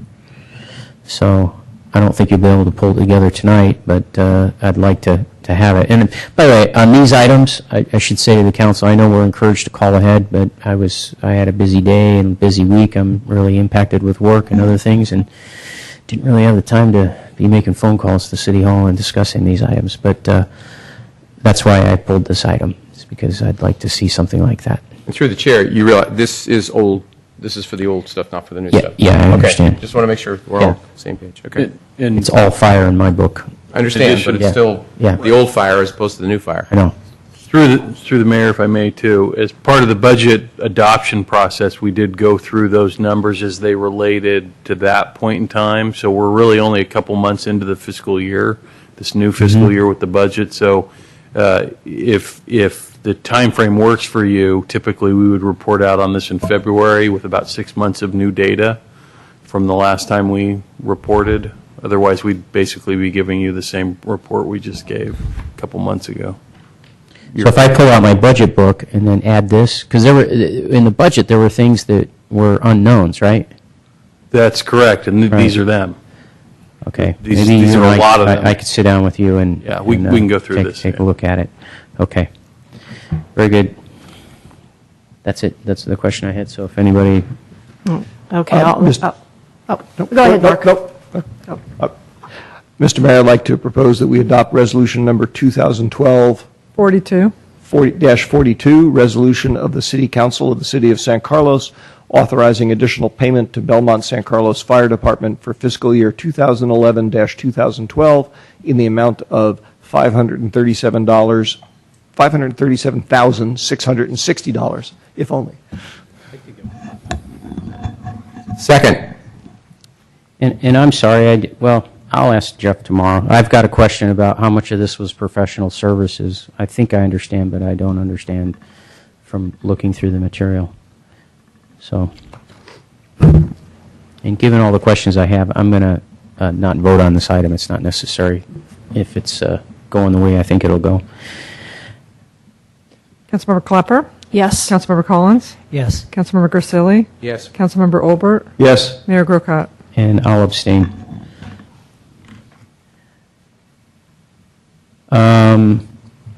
Next item is M, is that right? L. L, I'm sorry.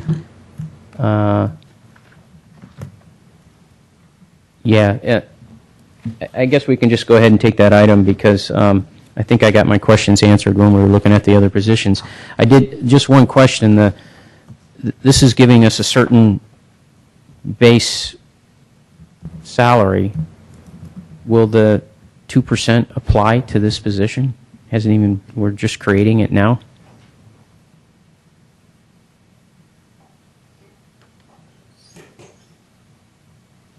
The 2% has been factored into that. So this So one's this- already bumped up? Yes. Okay. And it's included in the management and management salary and benefit resolution in the back, in the salary table. Okay, because, well, see, the other, when I compared the, sorry, I lost my place here. When I looked at the chart you provided for the other positions, those are not bumped up. Those must be the old rates, because I was looking at some of the different figures, and they're lower. The Appendix A at the back of the management salary and benefit resolution includes the 2% increase. And it also includes the principal planner position. I'm sorry, I'll try to hold this up, maybe you can see it. What I'm looking at is this chart right here. Is that the Appendix A that says effective July 2nd, 2012? Effective October 24th, 2011 through June 30th, 2012. There should be a table that says effective July 2nd, 2012 in your Really? packet. If it's been omitted, we can definitely get you a copy. I don't have it. I don't have it either. Right. Oh, it's in the staff report, the management staff report that we just discussed a few moments ago. Oh, you mean like item 10 something? Item 10B, I'm sorry. It is? I didn't see it in there either, but. It's So at the you're back right, of this item is, 10B. this is the old, this does not include the, So what we're looking at here in item L is going to be bumped up 2% across each of the. It has been in item 10B. right, but we're Where's- approving where's the item planner? 7L, so we wanted to make sure. No, this is not planning manager, that's the whole point. This is, Planner. this is Principal planning. planner. Principal planner. Yeah, there it is. Okay. Yeah, so it's. Because been of the bumped way up. it was listed on the agenda, Uh-huh. we had the earlier chart, and then in the end, we have the updated chart. Okay. All right, answers my question. I will stay consistent. Any further discussion on this item, or any discussion on this item, or somebody want to make a motion? I move that we adopt the classification specification of principal planner and adopt the resolution number 2012-43, amending the management group salary schedule. Second. Discussion? Okay. Now, other than the questions I had, I'm also troubled by this because, you know, we're a fairly flat organization in terms of depth from department head down to, you know, the last employee. And I would have liked to have seen a little bit more discussion about this, the need for it in the department. I know we've got, for instance, and I could be totally wrong, but we haven't had any discussion on it. I look at Mr. Sawicki and his position with the elimination of the RDA and taking care of housing and so forth, and some of the other things that the other positions we have, and I just don't know the need for I can, let me say this, I can appreciate going down from a manager to a principal planner, but I still see a pretty top-level person who has, when I read the definition of what this person is supposed to do, and so they have oversight over other people and that kind of thing. And plus, at least from, again, my perspective of dealing with staff sometimes, we've got two people who, work the counter and so forth, seem very able-bodied people who know their job. I'm not convinced we need this level of a person, even though we've stepped it down. Mr. Mayor, if I could ask, Yeah. Somebody correct me if I'm wrong, but I thought we talked about this in the budget workshop. Did we? I don't know. We had a budget study session, and we talked about No, that was. these planning I positions. Did think we you're not? thinking about a different, one. there was a Yes, different different type of planning position Yeah. that was All right. talked Yeah, about. different I know it was a planning position. This is really in response to the study that we did on both Public Works and community development in terms of Right. how we might streamline the organization. So this action tonight creates a position description and a salary for it. It doesn't add a position to the budget or change the budget in any way, but our planning manager is retiring this year, and the thought is rather than to fill the position with a planning manager level position, to fill it with a principal planner slightly lower based on the Slightly study that lower, was done and the recommendation of the department director, Al Survey. Okay, thank you. Yep. Entertain a motion then? We already have a motion. We do have a motion, I'm Yeah. sorry. Sorry. It's getting late. Okay, roll call. Councilmember Clapper? Yes. Councilmember Collins? Yes. Councilmember Grisilli? Yes. Councilmember Olbert? Yes. Mayor Grocott? No. And item O, this is going to be Bob's favorite right here. I can answer your question. So the question I have on this item is, it looks to me like with the agreement, the new agreement, we're getting bumped up from 14.91 to 15.14, and that, I tried to do the math on it, it looks like about, on the full 390 million project cost, it adds just under $1 million to us. And I was curious, what does that do? We've already increased the rate 7% for ratepayers. So for that extra $1 million, what percentage point should, it says we're going to have to raise it again. And so we already know we're going to raise it again. And if we hadn't agreed to this, what percentage savings would we have not had to pass on to our ratepayers? I know it's getting late. Maybe I'm not being clear. Mr. Mayor, members of council, Jay Walter, Public Works Director. I think your question's clear, but I think the answer is not readily in front of us. At the point in time when we get from SBSA what those costs are going to be that have to be shared, then we're going to need to do a rate study which will tell us then what we need to have as the increase in our rates to be able to afford that. So I'm not sure that there's a definite answer to your question right now. That's what I was afraid As of. I understand that technical advisory committee that went through and studied the various alternatives for cost sharing did quite a bit of work to determine what would be the most fair, equitable distribution of the costs across the agencies, and landing on that one that was higher than what the current share is.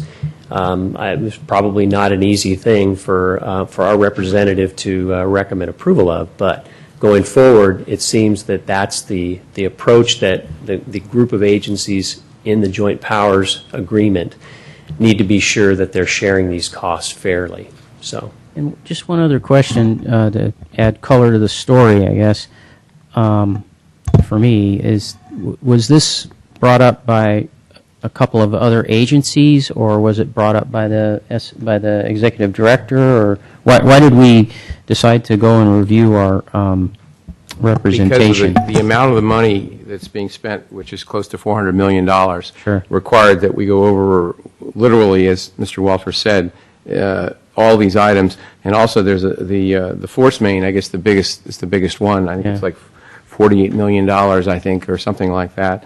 And everybody felt that we should identify. In other words, when you have a regular plant going along, you have an agreement, it just keeps going like this. Well, now we're creating a whole new situation. So everyone wanted to look and say, well, 21 or 30 years ago when we had this JP Joint Powers Agreement, it looked like this. What does it look like today? Right. And that's what I think the technical committee did, and spent an awful lot of time trying to figure out. There were options that the commission got. There were in different places also. Mhm. And so that's, to be in a short answer, that's basically what we did. Looked at it in 2012 as opposed to 1979 Okay. or 78. Well, then I'm going to say this. I've been through this with Mr. Grisilli before, this kind of thing, when we were doing Belmont San Carlos Fire. It obviously could have been worse. We could have been at 19%. So I have to commend Mr. Grisilli on doing it. Commend the technical committee and all the people who did all the work. Yeah, okay. Yeah. But you were there and you represent us. I voted for that. And you voted for it. So I think they did a fair job. I don't like the fact that we're paying almost $900,000 more, but given what it could have been, I think it's pretty fair and equitable. So, but I did have those questions, so thank you. Mr. Mayor, if I may just follow on that comment, a discussion I've started having with Mr. Maltby based on the analysis that's in here, it's actually kind of interesting if you compare Belmont and San Carlos in terms of the utilization of the system in the various categories. And some of the preliminary information that I got back was that, for example, Belmont's had some very aggressive, I think it was, you said low flush toilet ordinances and whatnot. The point being that while it would obviously have to be changed at some point, and there would be resistance to that, there may be things that we might be able to do that would lower our utilization of the system. Okay. All right. Well, thank you very much. To entertain a motion then on this one.